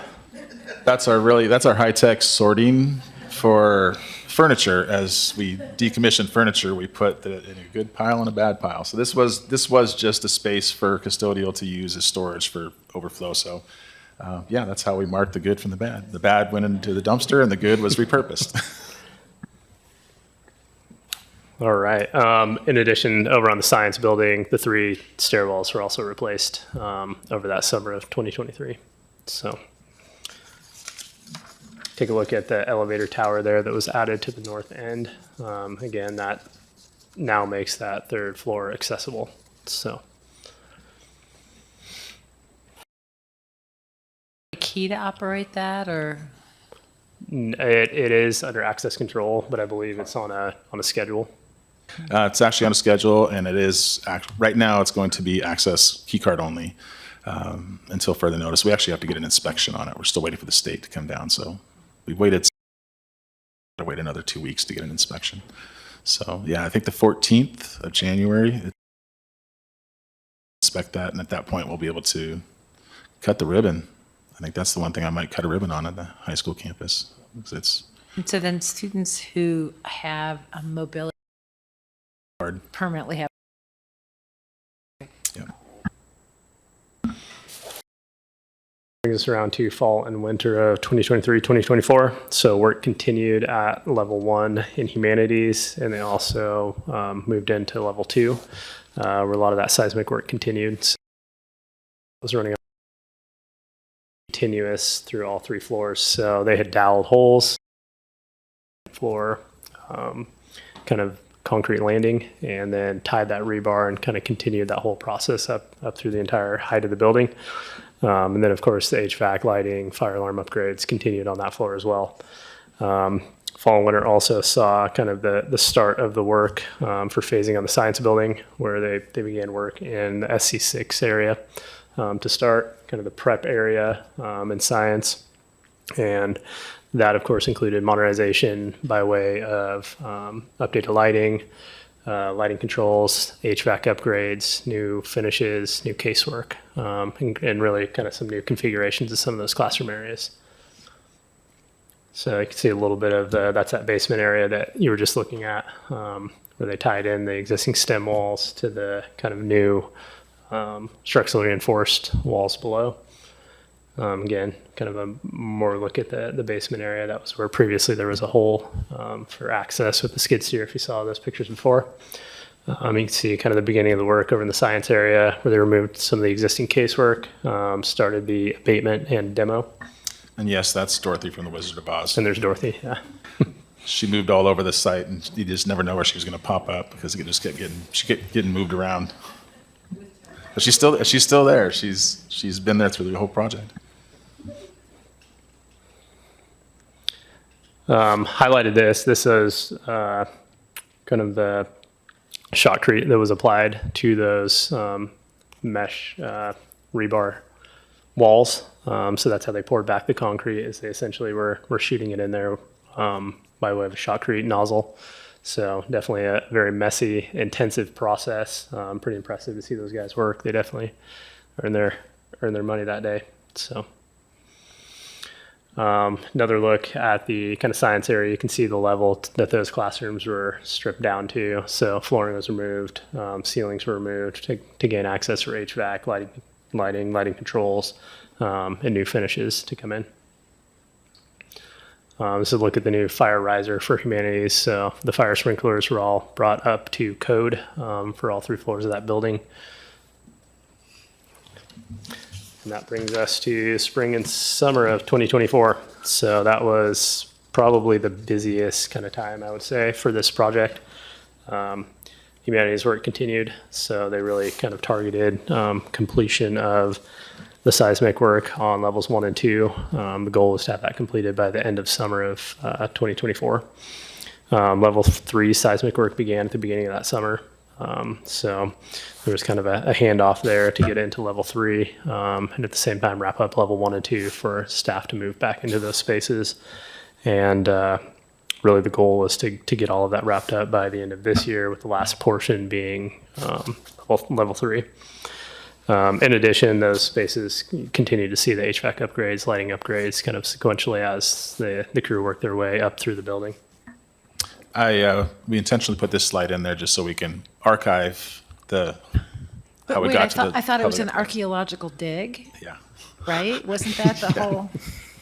No, I just wanted to make sure we had a timeline, how the decision was made, what was done, what was discussed, how it got there. Yep. And I know that we've been asked a million questions about this, so there it is, just so it lives on in infamy and it stays recorded, documented history, and it'll stay part of our archives. And I even have some pictures too, so we're gonna share that as well. At the science building during this time frame, SC6 was set to be completed at the end of summer for staff to be able to move back in there for the start of the 24-25 school year. Work started on SC3, 4, 1, and 2, very similar treatments to what SC6 received. Work also began at kind of the tech level of the science building there, again with HVAC upgrades, lighting upgrades. There's some entry and access control upgrades that took place specifically in that area. And then the Set C work began, as you guys recall, we bid that out as kind of the final piece for that. And that included HVAC upgrades to those ancillary buildings, so gym, theater.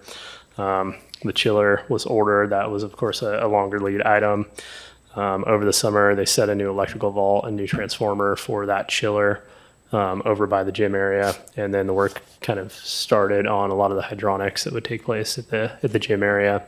And the design started for the fire alarms in those ancillary buildings. So it's kind of a look as some of those spaces in the science area came to fruition. This is the new chemical storage space.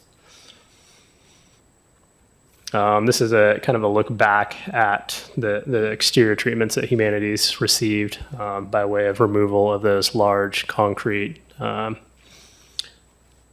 walls that were there previously, or rails that were there. So those were replaced in lieu of the new steel and perforated steel panels. And if you recall, I think the approximate weight was about 380 tons of concrete and steel that we took off the building. So that's, again, plays into that seismic renovation piece, is that we just took a lot of the heavy weight that was sitting on the outside of that walkway, just kind of hanging out there on 3 floors. So 380 tons removed from the building.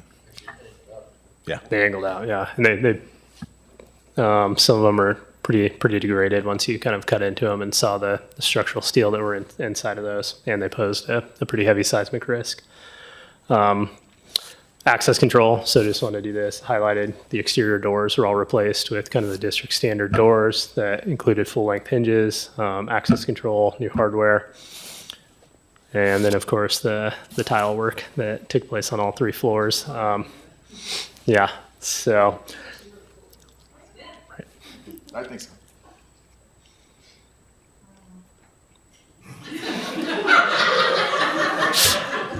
Yeah. Mixed reviews on the Flash right by tile. that one. Mixed reviews on that one. I do like this one. Yeah.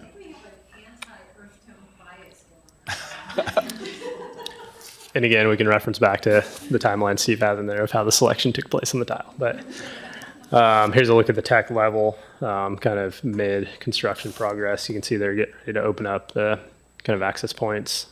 Here's a look at the new restrooms that are located on the north end of the Humanities building. In addition, the ones on the south end were renovated as well.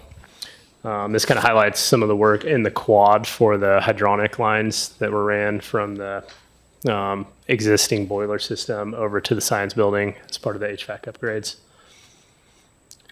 This is trenching for the new chiller at the gym. So a lot of this work happened and then got covered back up over the summer. So a lot of people weren't privy to kind of the work that was occurring there, which kind of brings us to a look ahead at upcoming kind of fall, winter 24 into 2025. So projects essentially completed. We haven't deemed it substantially completed because we have some contractual requirements that still need to be fulfilled, commissioning being one of them. The fire alarms are still in progress, so we're anticipating substantial completion on the actual high school modernization project to be the end of March. This kind of a reminder that kicks off really the district's warranty period with the contractor on that. So again, that won't take place until they've kind of fulfilled the contractual requirements around substantial completion. In addition, we're moving forward, as I mentioned, with the science seismic. So I think Steve mentioned a little bit of the kind of bidding schedule, looking at potentially early work package. And then the set C work really includes kind of the fire alarm completion at the end of March. And then, of course, the chiller startup over the summer. So we're going to show you a few more pictures, and then we're going to jump into solar for a second. Actually, we'll answer questions on the presentation. I know you have some, Eva. So are all the students back yet? No. What's happening? Okay. We are we're moving the last two science classrooms over tomorrow and this weekend. So Todd and Mikhail will be over this weekend, and then we will still have third floor humanities to get moved over. So we're getting that wrapped up and trying to get that all lined out. So once they get moved over, we'll have everybody back over, with the exception of who was at Lincoln to start. So this spring. I'll just leave it at that. It's complicated, Emma. So these are some pictures of the occupied classrooms with desks and everything in them after the fact. One of the things we decided to do in this space was to polish concrete floors. We didn't do anything to repair them. We just ground them down, polished them up, and then coated them. So this is how they turned out. It turned out great. And the lighting, the acoustics, everything about these classrooms, in my opinion, has improved for sure.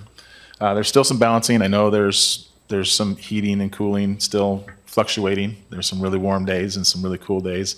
We have ECC on campus, and they're programming that system as we speak. It just takes a lot of time and different variances to get dialed in, and so we'll eventually get down to where that set point, between 68 and 72 degrees is where we sit. But right now we're probably in that 66 to 80 sometimes. Yeah. So, but we'll get that narrowed down. They're in the process of kind of balancing as well. And Is that commissioning, basically you have to go through a year to do it? No, yes. A year will give you all the different seasons and all the different conditions and all the different levels of occupancy and all the different, doors open, doors closed, schedules and things like that. But we can get it pretty dialed in a few weeks to where we're pretty close to sitting in that set point. But and that's the balancing part that we'll have to go through. So this, we're doing this in line. We're doing this with students in the classrooms, and they're painfully aware of that because they're sitting in there while is it too warm? Is that too cold?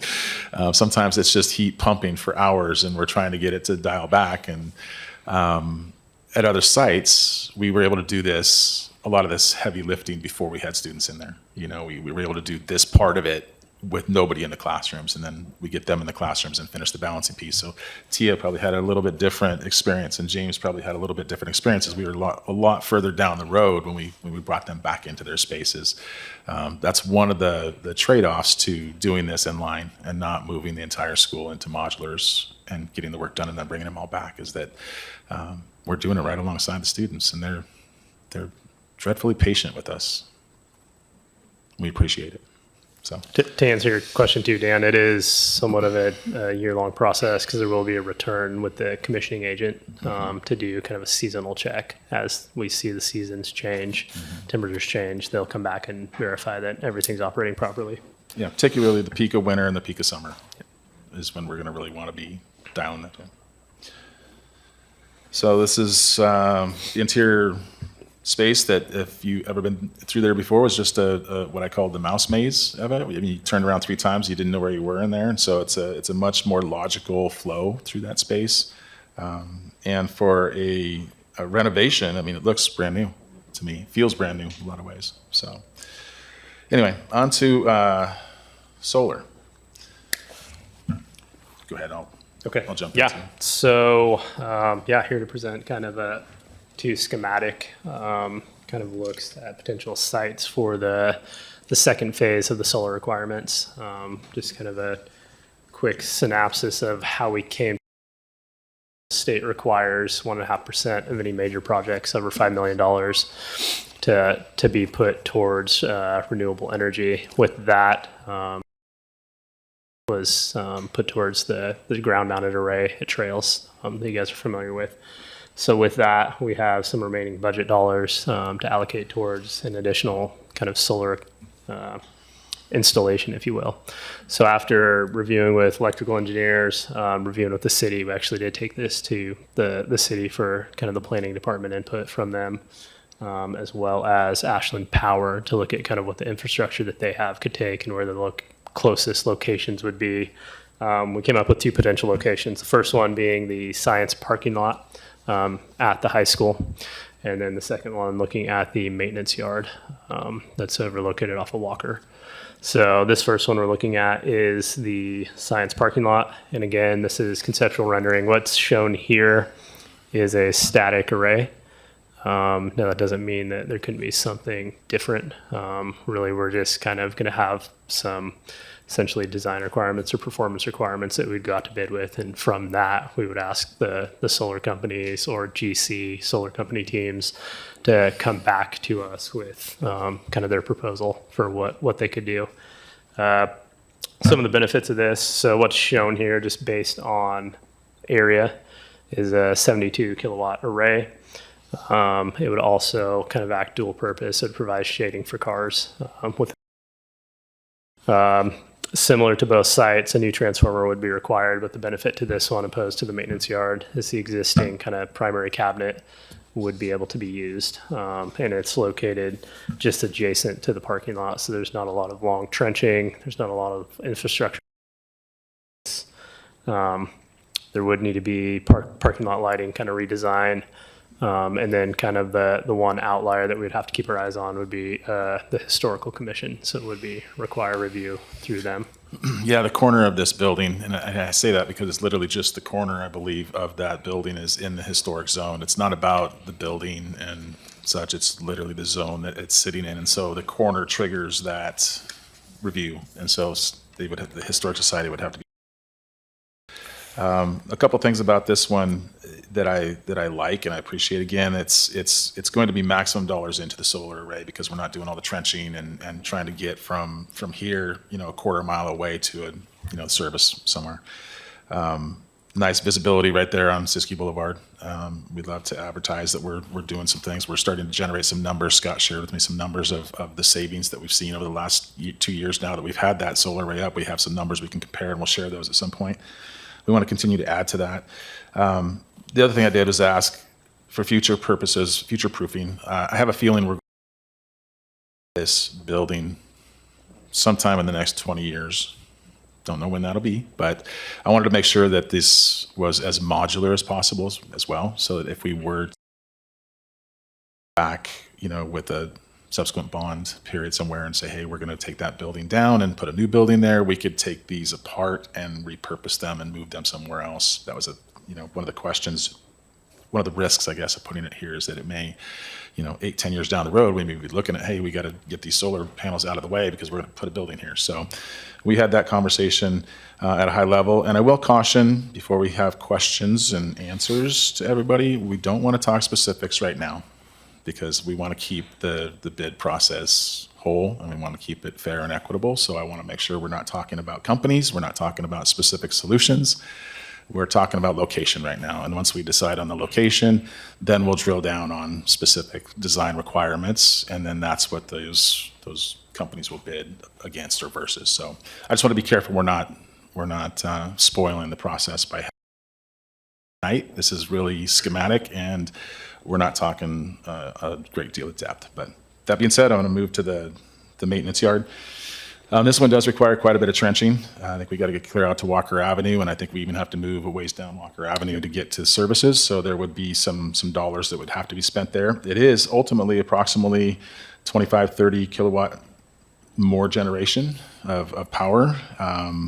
The downside to this is if you look at the space, aside from the strip that's right along the railroad tracks there, this corner, which is where we're getting a lot of that KW, is currently a laydown space for storage for rock and bark and vehicles. And so Robbie would, well, I should say Robbie, our maintenance department would lose a nice chunk there in the corner of what's currently being used. We'd have to figure that out. He's confirmed that he could make things work if we chose this location, but there's a couple of things that lean us towards the 201 South Mountain versus this one, but they're both viable alternatives. This one, again, a little bit more money in trenching, and a little more complicated deployment, but it could be done.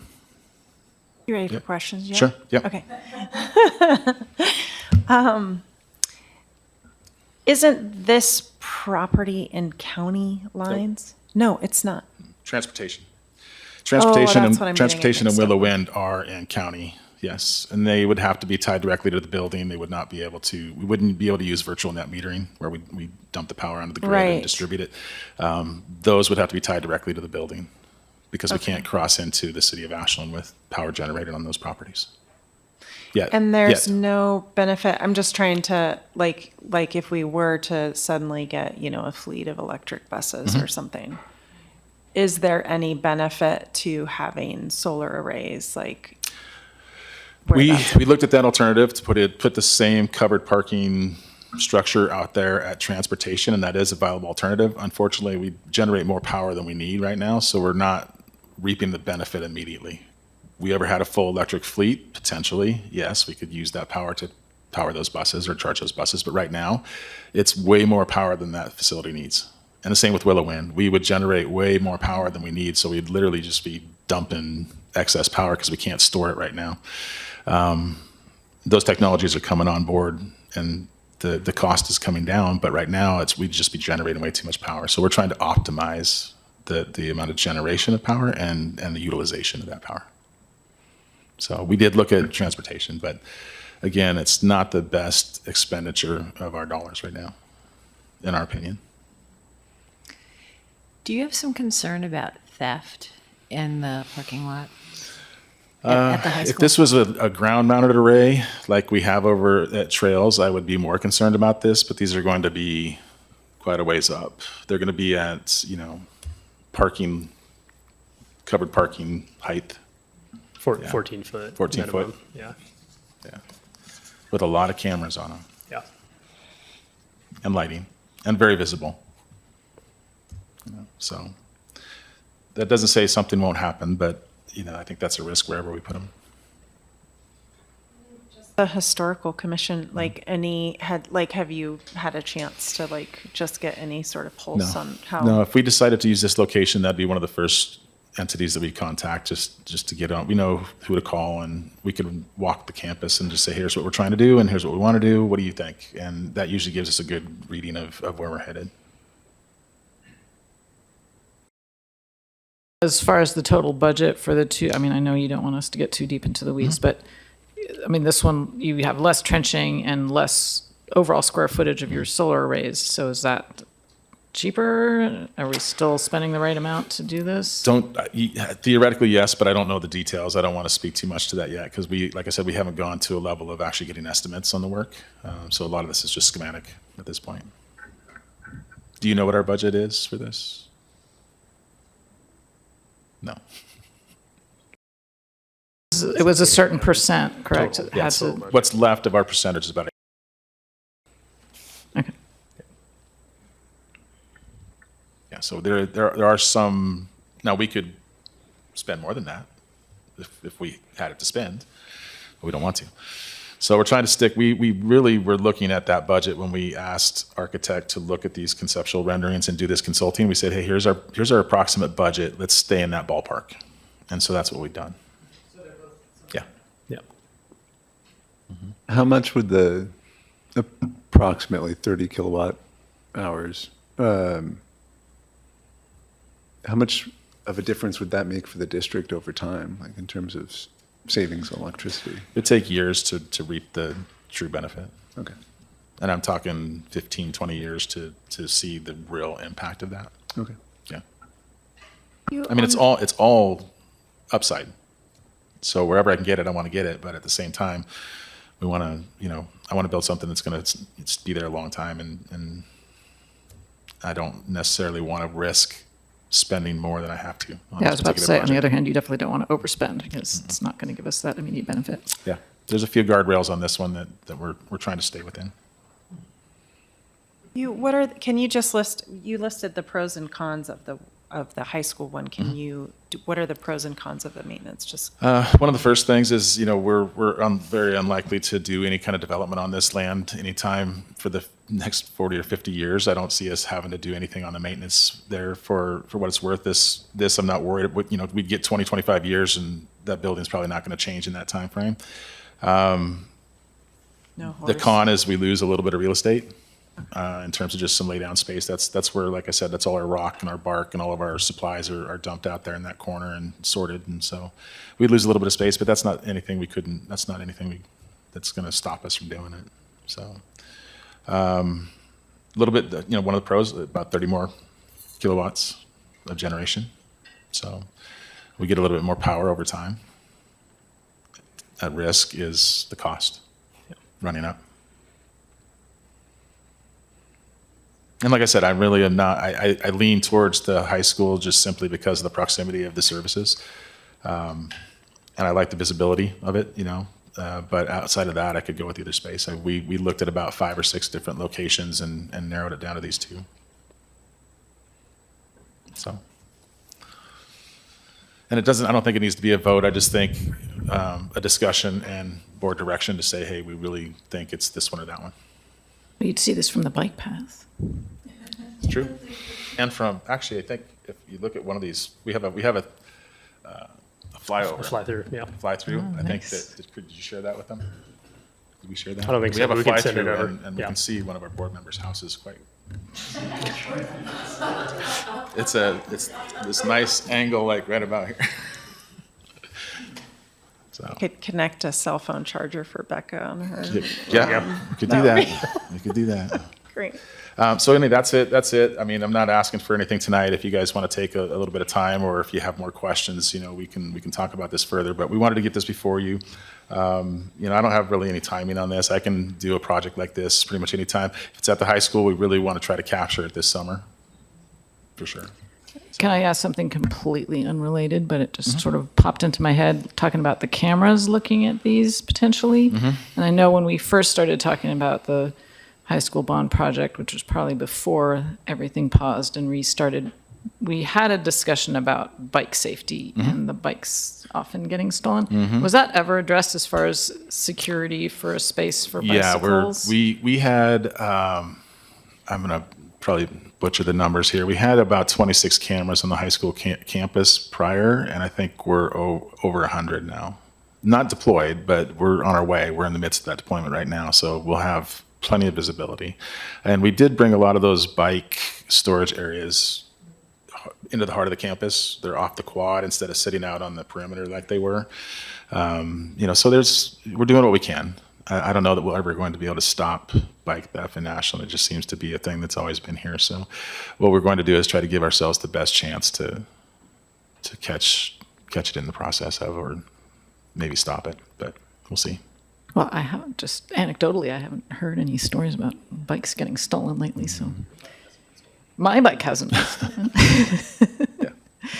On the All right, note thanks. of cameras, I wanted to say thank you, Mike and Steve, and everybody on the bond committee from way back when, and all the students that put up with the disruption. But and the pictures are super, super helpful for me. One of the things that I know we were really going for is safety and security, and so I really appreciated seeing the new doors and access controls. But when we talk about safety, for me, it was super helpful to see the seismic work and understand that it was dirt before. I was curious, so I looked it up. Like, we have like a 40% chance of a 8 to 9 earthquake in the next 50 years. So for student safety, thank you. Yeah. Yeah. Yeah, and we feel good about it. I feel good about it. It's when you talk about student safety, it's not something that you can take lightly. And so when that's your guiding light, when you're saying this is, per ballot language, this is what we're supposed to achieve. This is what we're supposed to spend the money on. This is what we're supposed to have when the dust settles. We feel good about where we're at right now, and we're going to keep going. Like I said, we keep submitting for these seismic grants. There's some talk at the state level. I don't know for sure if it's premature, but they're hoping to maybe put some more money into this.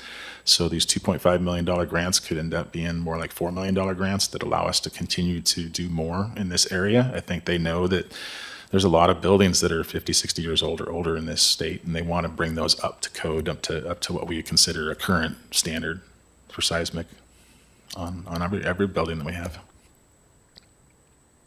So if you're looking for input, I love the educational component of having it at the high school. I think it shows our values. I think there's a lot of positives for that.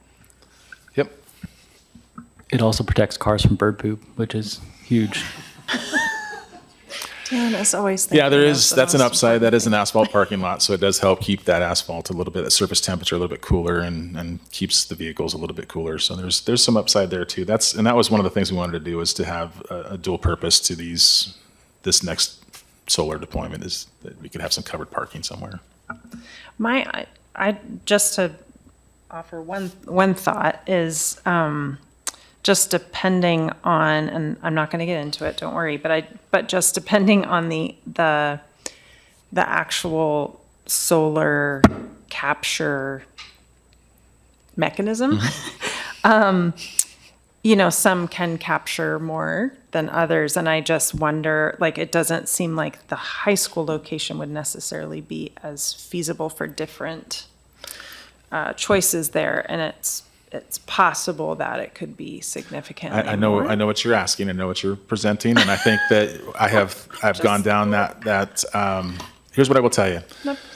I've given Chris Brown, an architect, who are working as our consultants on this. They're doing our design. I've given them permission to reach out to local vendors, all local vendors, and to make sure that we are allowing for a multitude of design options.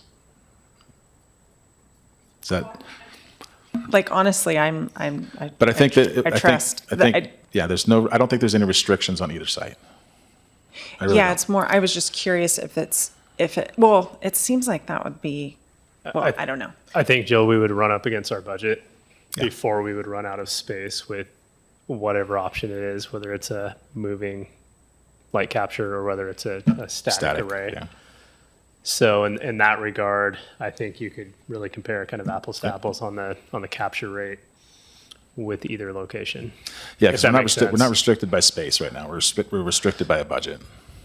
So because the budget is what it is, I don't know that we're going to be pinholed into one solution or another.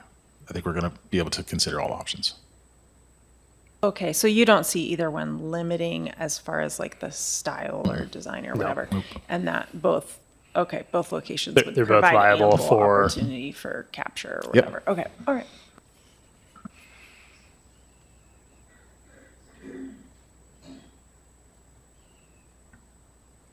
All right. Students have any questions? Anybody else? All right. Well, I guess we're done. We good? Thank you. Thank you All right, thank you. Very interesting. Chocolate. Okay, so we are now up to our finance report with Scotland.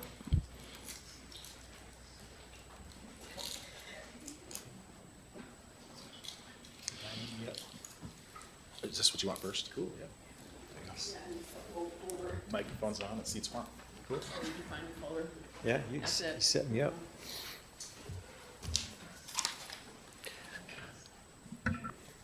All right, thank you. This is the finance report for basically for December 2024. And the first page here is the revenue report. And again, just a reminder, this is the new format that was recommended to us by the OASBO consultant, which I think gives us a lot more information. I wanted to go over the revenues first. And again, just a reminder, this is in our general fund only and only in Fund 100. We're going to work through going into next year, separating out the Funds 105, 110, the fundraiser accounts, to pull them outside of the general fund, just so we have a better control over what we are running through our general operations. What I wanted to do is maybe point out a couple of changes that we put in for this month's report. Right at the beginning, on the first row for the current year property taxes, there's a change there. Last month's report showed quite a large over budget projection that is changed back to what might be more realistic at this point. There were two changes that made up, or two issues that made up the change. One was, I think, just an overestimation. Number two, if you look at the budget amount for current property taxes, that's $17,475,000, and the estimated amount is now below that amount. When we actually got our property tax assessments in from Jackson County, the assessed values for properties in Ashland did not increase as much as I projected they would increase when we put in the estimates last year. Ashland over the last several years had been averaging between 3.5% and 4% growth in its assessed values. Last year it only went up 3%. And so that limited, that added a bit to our reduced property tax projection. The good news for that piece is that if we collect lower property taxes, it'll mean an equivalent increase in the state school funding piece. So if you go down 3 lines to the state school fund support row, that estimate would have increased by the same amount that the property tax decreased. So no net change there. The other part that was recognized on the revenues, kind of halfway down there, Dr. Hattrick mentioned earlier, we did receive the donation from the anonymous donor through the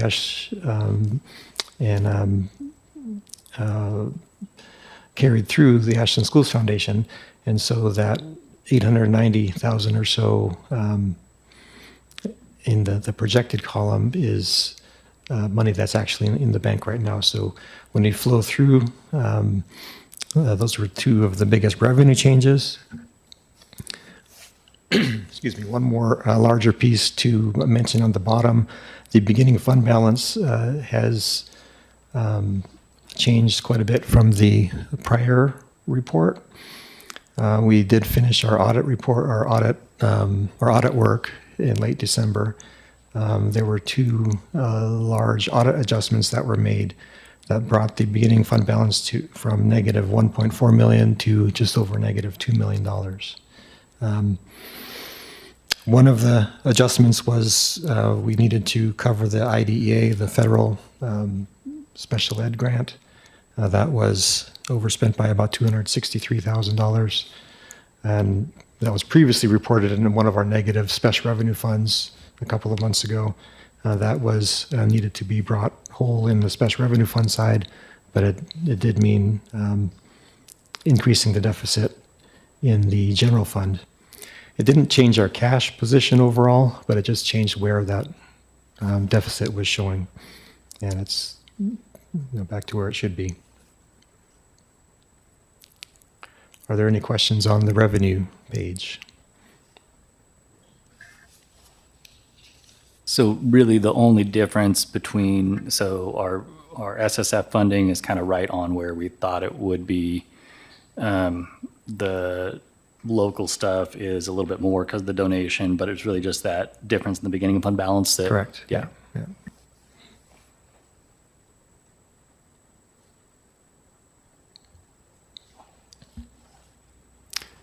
Okay, on expenses.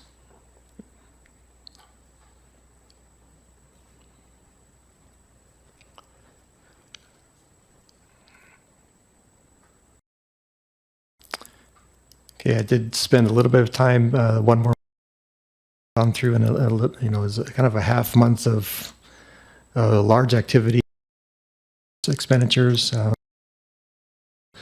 the Christmas break, but some of the activity does slow down a little bit. So really the largest activity was payroll. We do adjust the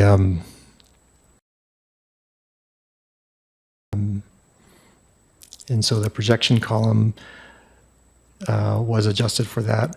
And also there were some adjustments on a few of the function items as as we move closer through the year, we are able to start to make better adjustments or better projections on what we project to spend through the rest of the year. I'll remind you that on the expense side, that is just projecting current spending. It does not project yet with the tentative agreement with, so that those estimates we'll spend time on over the next month to really get a good grip on what the impact is. It also does not show the impact of furlough days here. So when we get down to the bottom, the $38.3 million at the bottom spending does not include the impacts of bargaining or the furlough days or any other cuts that we have planned for the rest of the year. So if we go back to the first page, and if you look at the bottom, the very bottom estimated ending fund balance of negative 370,000, we still need to plug in the impacts of bargaining, impacts of the cut furlough days, and other reductions that we're anticipating for the rest of the year. And Can you you're, yeah, go ahead. and that's going to bring us back up to at least positive fund Correct, balance, yes. I think.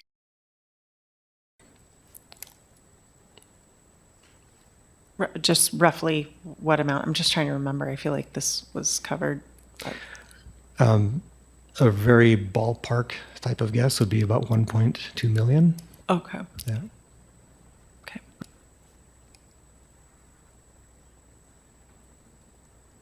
Well, let me back that up a little bit. The savings that we anticipate between the furlough days, other reductions, net of an expected COLA is about 1.2 million. So less the current deficit. So it would be less 370, so in the 900 range. Yeah. Thank you.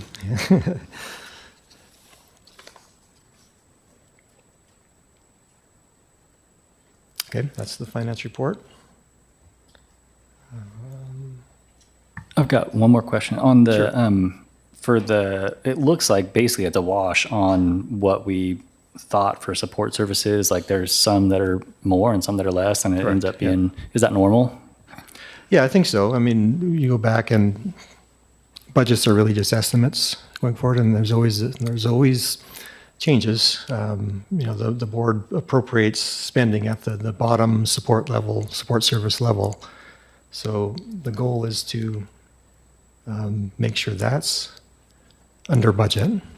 But between the functions themselves, there's always going to be some fluctuation.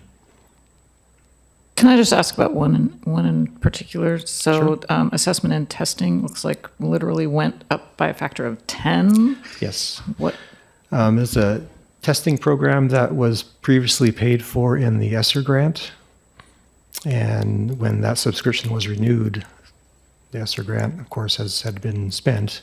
That wasn't anticipated going into this year's budget.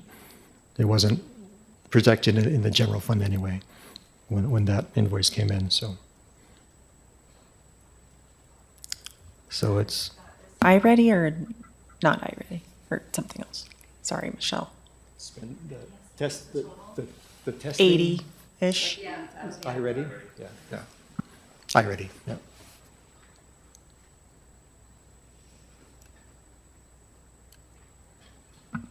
Do you guys want us to add something? I just heard, what?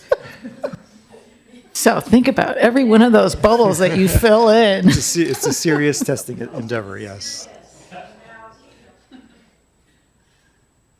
Where am I going here? Okay. Next item.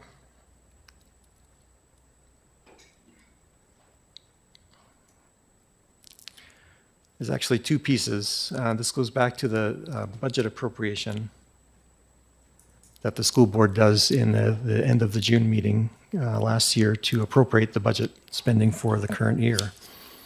There was an error in the budget appropriation document where the contingency in the internal service fund was not shown or was not listed as contingency, but it was instead listed under the unappropriated amounts for all funds. So that form was in error. And so that's the first thing that I wanted to go over with you. And what that will mean is that we'll correct that document, but then we'll have to do an appropriation transfer to fix what that correction leaves behind, basically. So let me pull up the next document here.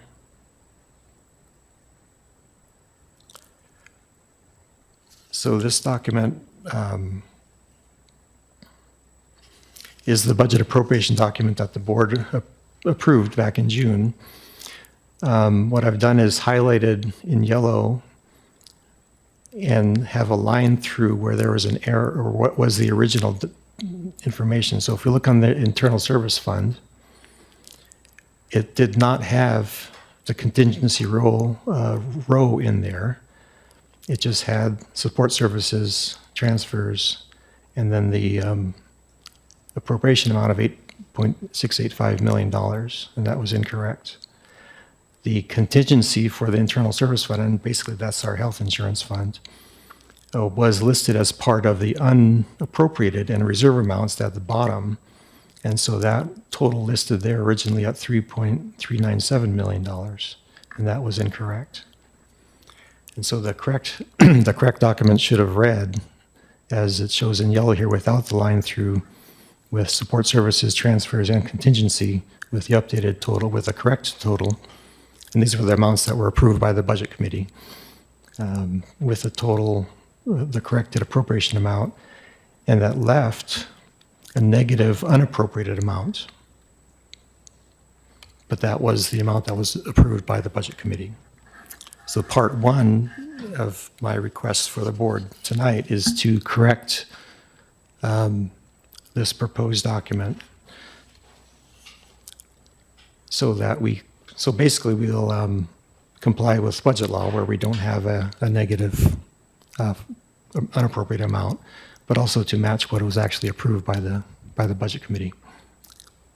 So when we correct this, that goes to the state, this updated document? Correct. Cool. It goes to ODE, but also to the Secretary of State's office. So, and there's two pieces. So one of them is to correct the document as it should have read, but the corrected document would have been wrong anyway because it had that negative 677,000 number in the unappropriated amount. And so what I'll ask next on the next document is to do an appropriation transfer to transfer funds from contingency to unappropriated funds to bring that unappropriated amount to zero. So there's two pieces, and I'll bring up the other document here that will maybe help explain it.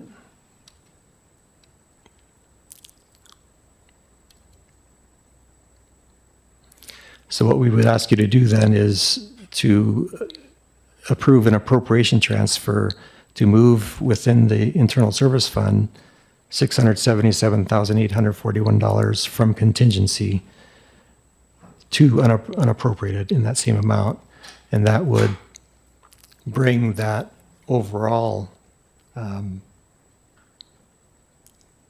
appropriation amount. Scott, at the Yes. top of that document, it's just maybe a typo or something. The one that you just had up, sorry, the appropriations transfer. The resolution 2025 dash, is that supposed to be 2025-26 or just what's the dash about? It will have a resolution number. These are going to be 1 and 2. Is it going to be 1 and 2? Okay. Yeah, it'll be filled Okay. in. Yeah. We number them, we just didn't get it. Okay. Mhm. Yep. So we can track what happens through So the ask is to, again, it's kind of listed out in a kind of a dual motion there to correct the budget appropriation document. And then once that's done, to further do an appropriation transfer to fix that negative balance amount. Okay, I'll go ahead and start. I move to correct the 2024-25 budget appropriations as presented. I further move to transfer appropriations of $677,841 from contingency to unappropriated in the Internal Service Fund. I'll second. All in favor?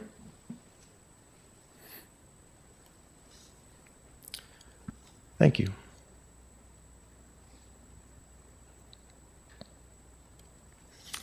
Scott, can I ask you, sorry. Sure.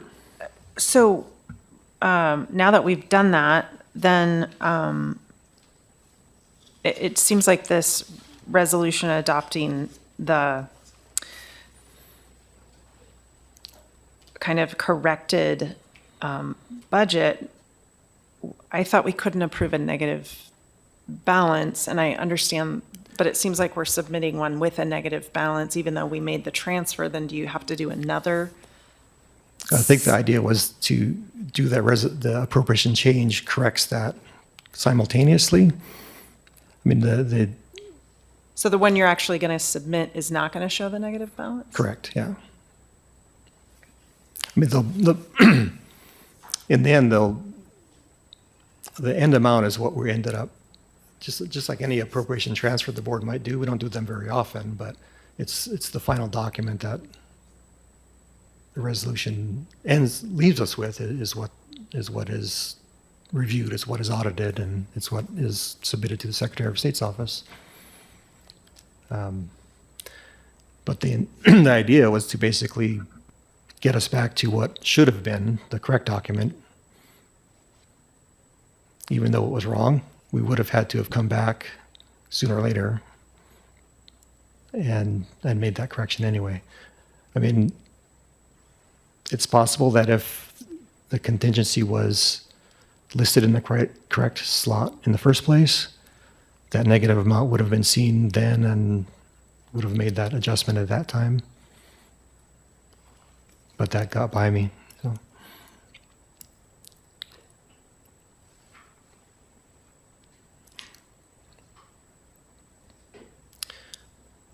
Okay, the third item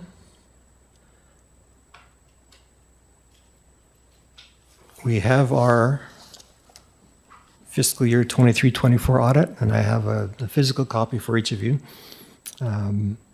So it's good in that we have the audit that was submitted in time this year. So that was a good change over the past couple of years anyway. Like last year, there are findings in the audit, which are disappointing. But they are listed here. And like last time, when there are findings in an audit, the state requires us, then the board, to approve a corrective action plan. And so that's what I have here. Now in your packet, I also have, there's the full audit itself, but there's also the auditor's report section that's pulled out separately. That's in the packet. It's in the back of the audit document, but if you don't want to go through the whole thing, it's there separately. And I've summarized here what the three findings are, and they are described in more detail in the auditor's report. The first finding was the financial reporting audit adjustments, and that's the repeat finding. And basically, though that finding is related to the late adjustments where that I mentioned earlier in the finance report, did the adjustment for the IDEA grant to correct that negative balance. There was also a large adjustment to recognizing the summer health insurance premiums that should have been expensed in June that were coded initially as a prepaid expense. And so that was corrected and put back into the June finance report. Finding 2, under noncompliance, general obligation bond. This is related to the cash flow issue that we had at the end of June, where since we had the late audit, the state school funding The state school funds were withheld until the audit was until the 23 audit was filed with the Secretary of State's office, or filed with ODE. That was filed in late June. The state school fund monies were then released to the school district back in July. But at the end of June, with the negative balance in our special revenue funds and not having the revenue in our general fund to cover it, we did pull all of our in our pooled cash included bond funds that temporarily covered the district's cash flow for those that 2 or 3 week period at the end of June and into the middle of July. So that is a finding. I have reported that to our bond council. They are okay with it in that it's deemed to be an unintentional and for a short-term period, and the funds have been repaid. When we received the money from ODE on July 15th, we were brought back whole. And nevertheless, it is not a position we should have been in. So. The third finding, again, this is another repeat finding, was allowable activities and cost principles. And this had to do with time and effort reporting for staffing in our title and IDEA programs.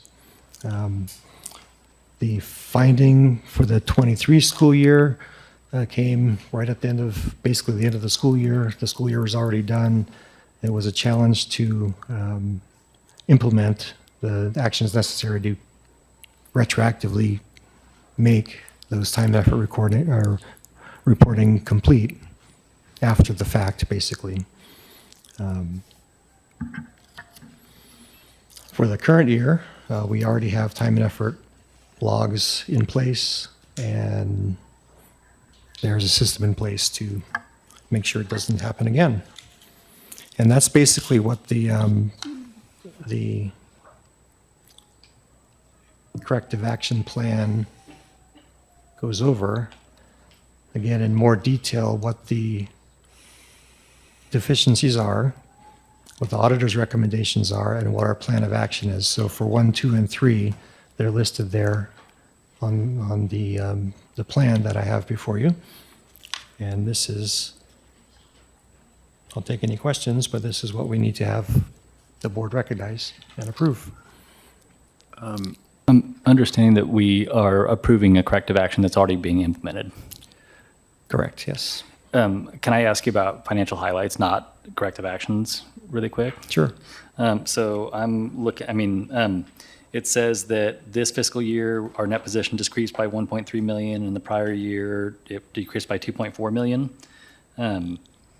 If that's attributed to lower revenues, related to a decrease in program revenues, what are our program revenues are just number of students in the seats, right? Correct. Yeah. So 3.7 in the past 2 years down. Yes. Yeah. Can I express concern about 2 repeat findings? Mm-hmm. And though I appreciate that we're taking action to correct, in that they've come up again. You know, our previous actions didn't work. So I'm concerned about that. I'm curious what That's we're going fair. to do differently moving forward. Yeah.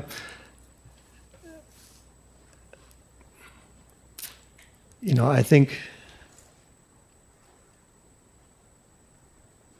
having experienced and stable staffing is going to help going forward. I mean, so all we can do is go forward, basically. You know, again, the prior report came out. We received the prior report right at the end of the fiscal year last year. So a corrective action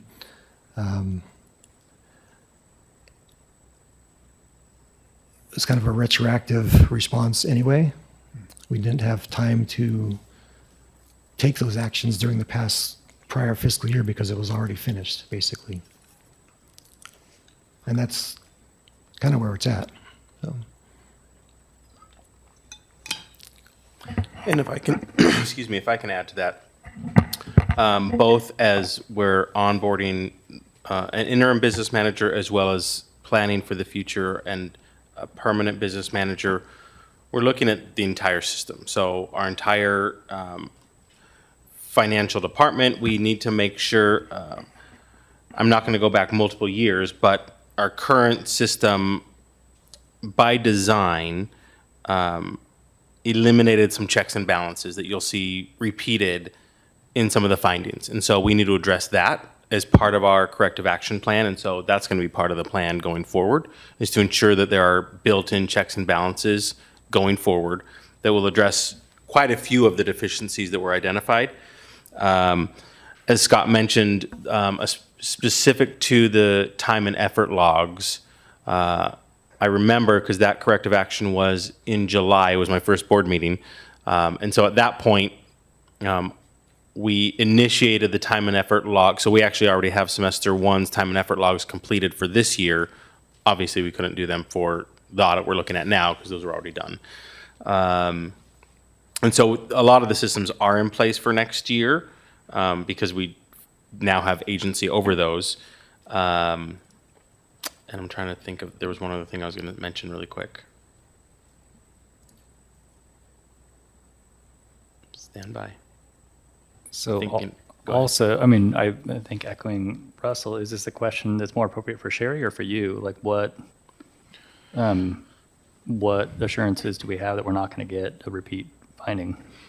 Maybe a combo of us. Sherry, do you want to come forward? I did prep her a little bit. Yeah. Trial by fire, right? That's right. So yeah, and in our initial meeting, we actually talked about some of the planning and some of the role that she is going to play. So if you want to speak to just briefly about some of the onboarding and some of the activities that we'll do in our first couple of months to ensure that some of these audit findings won't repeat, what do you see as your role in ensuring that audit findings don't repeat? So the first thing is just looking at how, like the staffing that you have in your business office now, which I'm not familiar with that yet because I haven't been here, and just ensuring that there's adequate staff and that there's a good segregation of duties so that you have a good checks and balance. That's like the first order of business right there, is making sure that you've got not one person that's doing too many things so that there's nobody that's looking over your shoulder, because we are all human and we make mistakes, right? And the other thing that I can tell you is just from my previous work that I've done and the audits that I've been involved in before, and just the level of responsibility that I've had, I know that I can come in and look at, kind of how things were being done, and I can implement some of the things that I have used in previous districts where I have worked, where, we haven't had the audit findings. And again, like, I haven't been here to see, what was going on in the office, to see what caused the issues to be recurring issues. But, just like listening to Scott and, the bond funds that were used to kind of back up the general fund, a resolution should have come to the board to let you know that that was an issue, and then an interfund loan could have been done between the bond funds and the general fund, so that the board would have been aware that there was an issue, and then, explaining that the reason for that was because of the delay in getting the state school funding. And so it's it's a scenario a lot of districts were in because audits were done so late everywhere, and a lot of districts had cash flow issues because of that. And so there are safeguards in place that would allow you to have been informed so that you would know what was actually going on, and then it wouldn't have been an audit finding, because if it had gone to the board and there had been an explanation of why and the interfund loan process and the resolution, then you wouldn't have an audit finding. The time and effort logs, I can tell you, those are an issue everywhere. Because as you're going through the school year, especially if you have somebody that's a split-funded person, it's difficult for like our curriculum folks or our special ed folks to remember, okay, I got to get those folks to sign those logs. But again, that comes back to segregation of duties, right? So you've got to have somebody that's responsible for making sure that kind of process is being checked every month, because you don't want to get to the end of the year and have to track down all those people and have them fill out their time and effort logs. You want to be doing that as you go along throughout the year. So, again, because I haven't been here and I haven't seen the processes yet, the first thing that I want to do is look at that and look at what each of the staff are doing. What are the tasks that I should take on and do to make sure that we are following the state law, making sure that your ending fund balance is not in a deficit situation. I have some really awesome spreadsheets that I use, and I use them for years in grants past and never had an issue with them, where when I go through the budgeting process, I have everything lined out so that and it's on a one page, so I've got it all on one page and I can see where I'm at. So it takes into consideration contingency, ending fund balances, all of those kind of things. And also, I know that Ashland uses Infinite Visions or School ERP Pro or whatever they've named it now. The reports that system kicks out are terrible. And so I'm going to bring over some of the reports that I used for projections that really allowed us to see where we were on a month-to-month basis for revenue, expenditures, so that we can target where our ending fund balance is going to be, and hopefully, not having to dip into contingency too much. So there are some tools out there that I know I can bring with me that will help, so that you guys don't get into a situation where you're going to have audit findings, because you don't want to have audit findings and you don't want to have to go back and correct your budget stuff, because that's a whole process with the state that you don't want to have to go through. But it's just making sure that you have the tools in place that help you have a good set of checks and balances in place, so that you don't get yourself in those kind of issues. And I feel like I have a pretty good experience. I mean, I have been doing budgets and audits for 30 years, and I haven't had any audit findings or any issues with the budgets that we had to go back to the state and correct. So I think I've got some good tools I can bring. As somebody who has to do time and effort logs, I hate them. Yes. And it's frankly easy when I get them to ignore them. So I totally understand how unmanageable that can be. Yeah, that's a tough one. Okay, thank you. I've just, can you just explain the action item on 11C, the FY 2023-24 audit? There's a few of those, and is this just provided for us to see that what the findings were in the previous fiscal year? Correct. Okay. Correct, yes. Yeah. Okay, Yeah. and then there's a couple that were repeat findings here, but the ones at the bottom, it just says that, the matter was repeated in 2024 and not resolved. And so is there, on the last two findings, they're both noted as not being resolved, and are those the ones that are repeat findings? Correct. For Yeah, this fiscal yeah. year? Okay, and then the ones that say, for example, on page 14, that one's a repeat finding, but it does show like corrective action plan. And so am I to assume that was resolved, since and maybe it's saying a repeat finding from maybe the 2022 year, 22, 23? I'm trying to get to, you said you're on page 14. Yes, let's see, yes, 14. Well, 77 on the bottom right, but on my thing. It is 11C on our board book, and it's auditor report section, and Okay. then so here it says 77, but when you go like that, it says page 14. So that one is audit finding 24 24-003, and that's listed on the corrective action plan. That's just a more detailed explanation of what the finding was. Okay, and then if you go to page 15, so the two listed there both say current status not resolved. So 2023-001 is the first repeat action or repeated finding that's for the current report.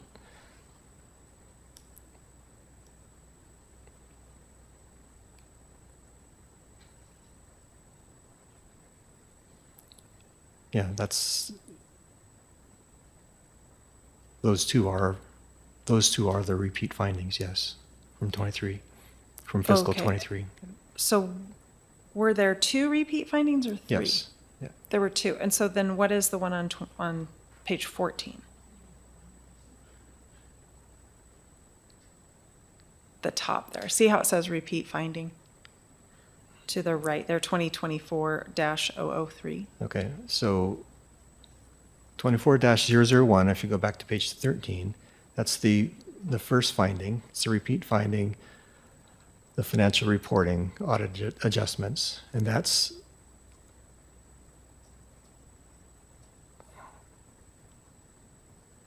was finding in 2023. That was the first finding in that year as well. So those two. So I guess what I'm trying to figure out is, has it been a repeat finding for three? Just for 2 years. Just twice? Correct. Yeah. But I guess what I'm trying to figure out, there's three repeat findings, but on the No. 2024, there's two repeat findings. There's 2 repeat findings. There's 3 findings altogether. Right. So Yeah. each one that starts at 2024 is one of the current ones. So we've got 2024, 1, 2, 3. And Then it's showing. this is showing just from 2023, the original finding that got repeated in these ones here. So this is just for historical reference. These are the 3 active ones here. Okay, even though this says 23-24 audit. Yeah. And this says 24-25 audit. Yeah, this is a separate. All right, the point is, the ones that are not resolved have been resolved. The ones that are stated on 2023-24 that say the finding was not resolved. Current status, the finding was not resolved. Well, they're currently listed as a repeat finding, and that's what we're working on this fiscal year so that it doesn't happen again when you get an audit report at this time next year. Right. There are 4 listed here, though. 2, and from 2023 and 2024. So they're saying, Because those are 2 different years. so one is from 2022-23, the previous year, and then listed on the 23-24. And so I guess what I'm trying to figure out was, have they been repeated more than twice? You know what I'm saying? No. No, okay. All right. Drop it. I think so. Enough.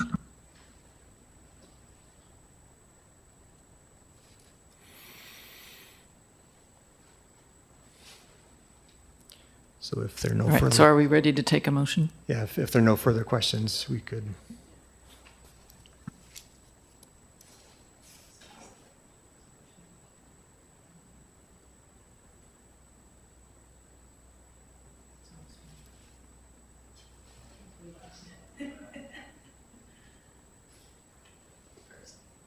I move to approve the corrective action plan as presented. I'll second. All in favor? Thank you. So moved. Thank you, Sherry. We already did that one. How many, do we have 100 more agenda items?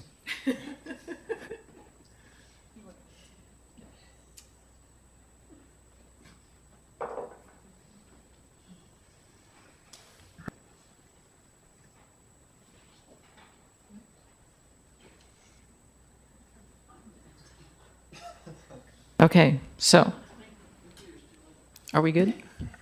Moving on? So we are moving on then to action item transitions in business services department, correct? So this one is quite simple. This is the statutory requirements to effective February 1st, switch deputy clerk status for the district, budget officer for the district, custodian of funds for the district, and I told you after 9 o'clock, my eyes don't work.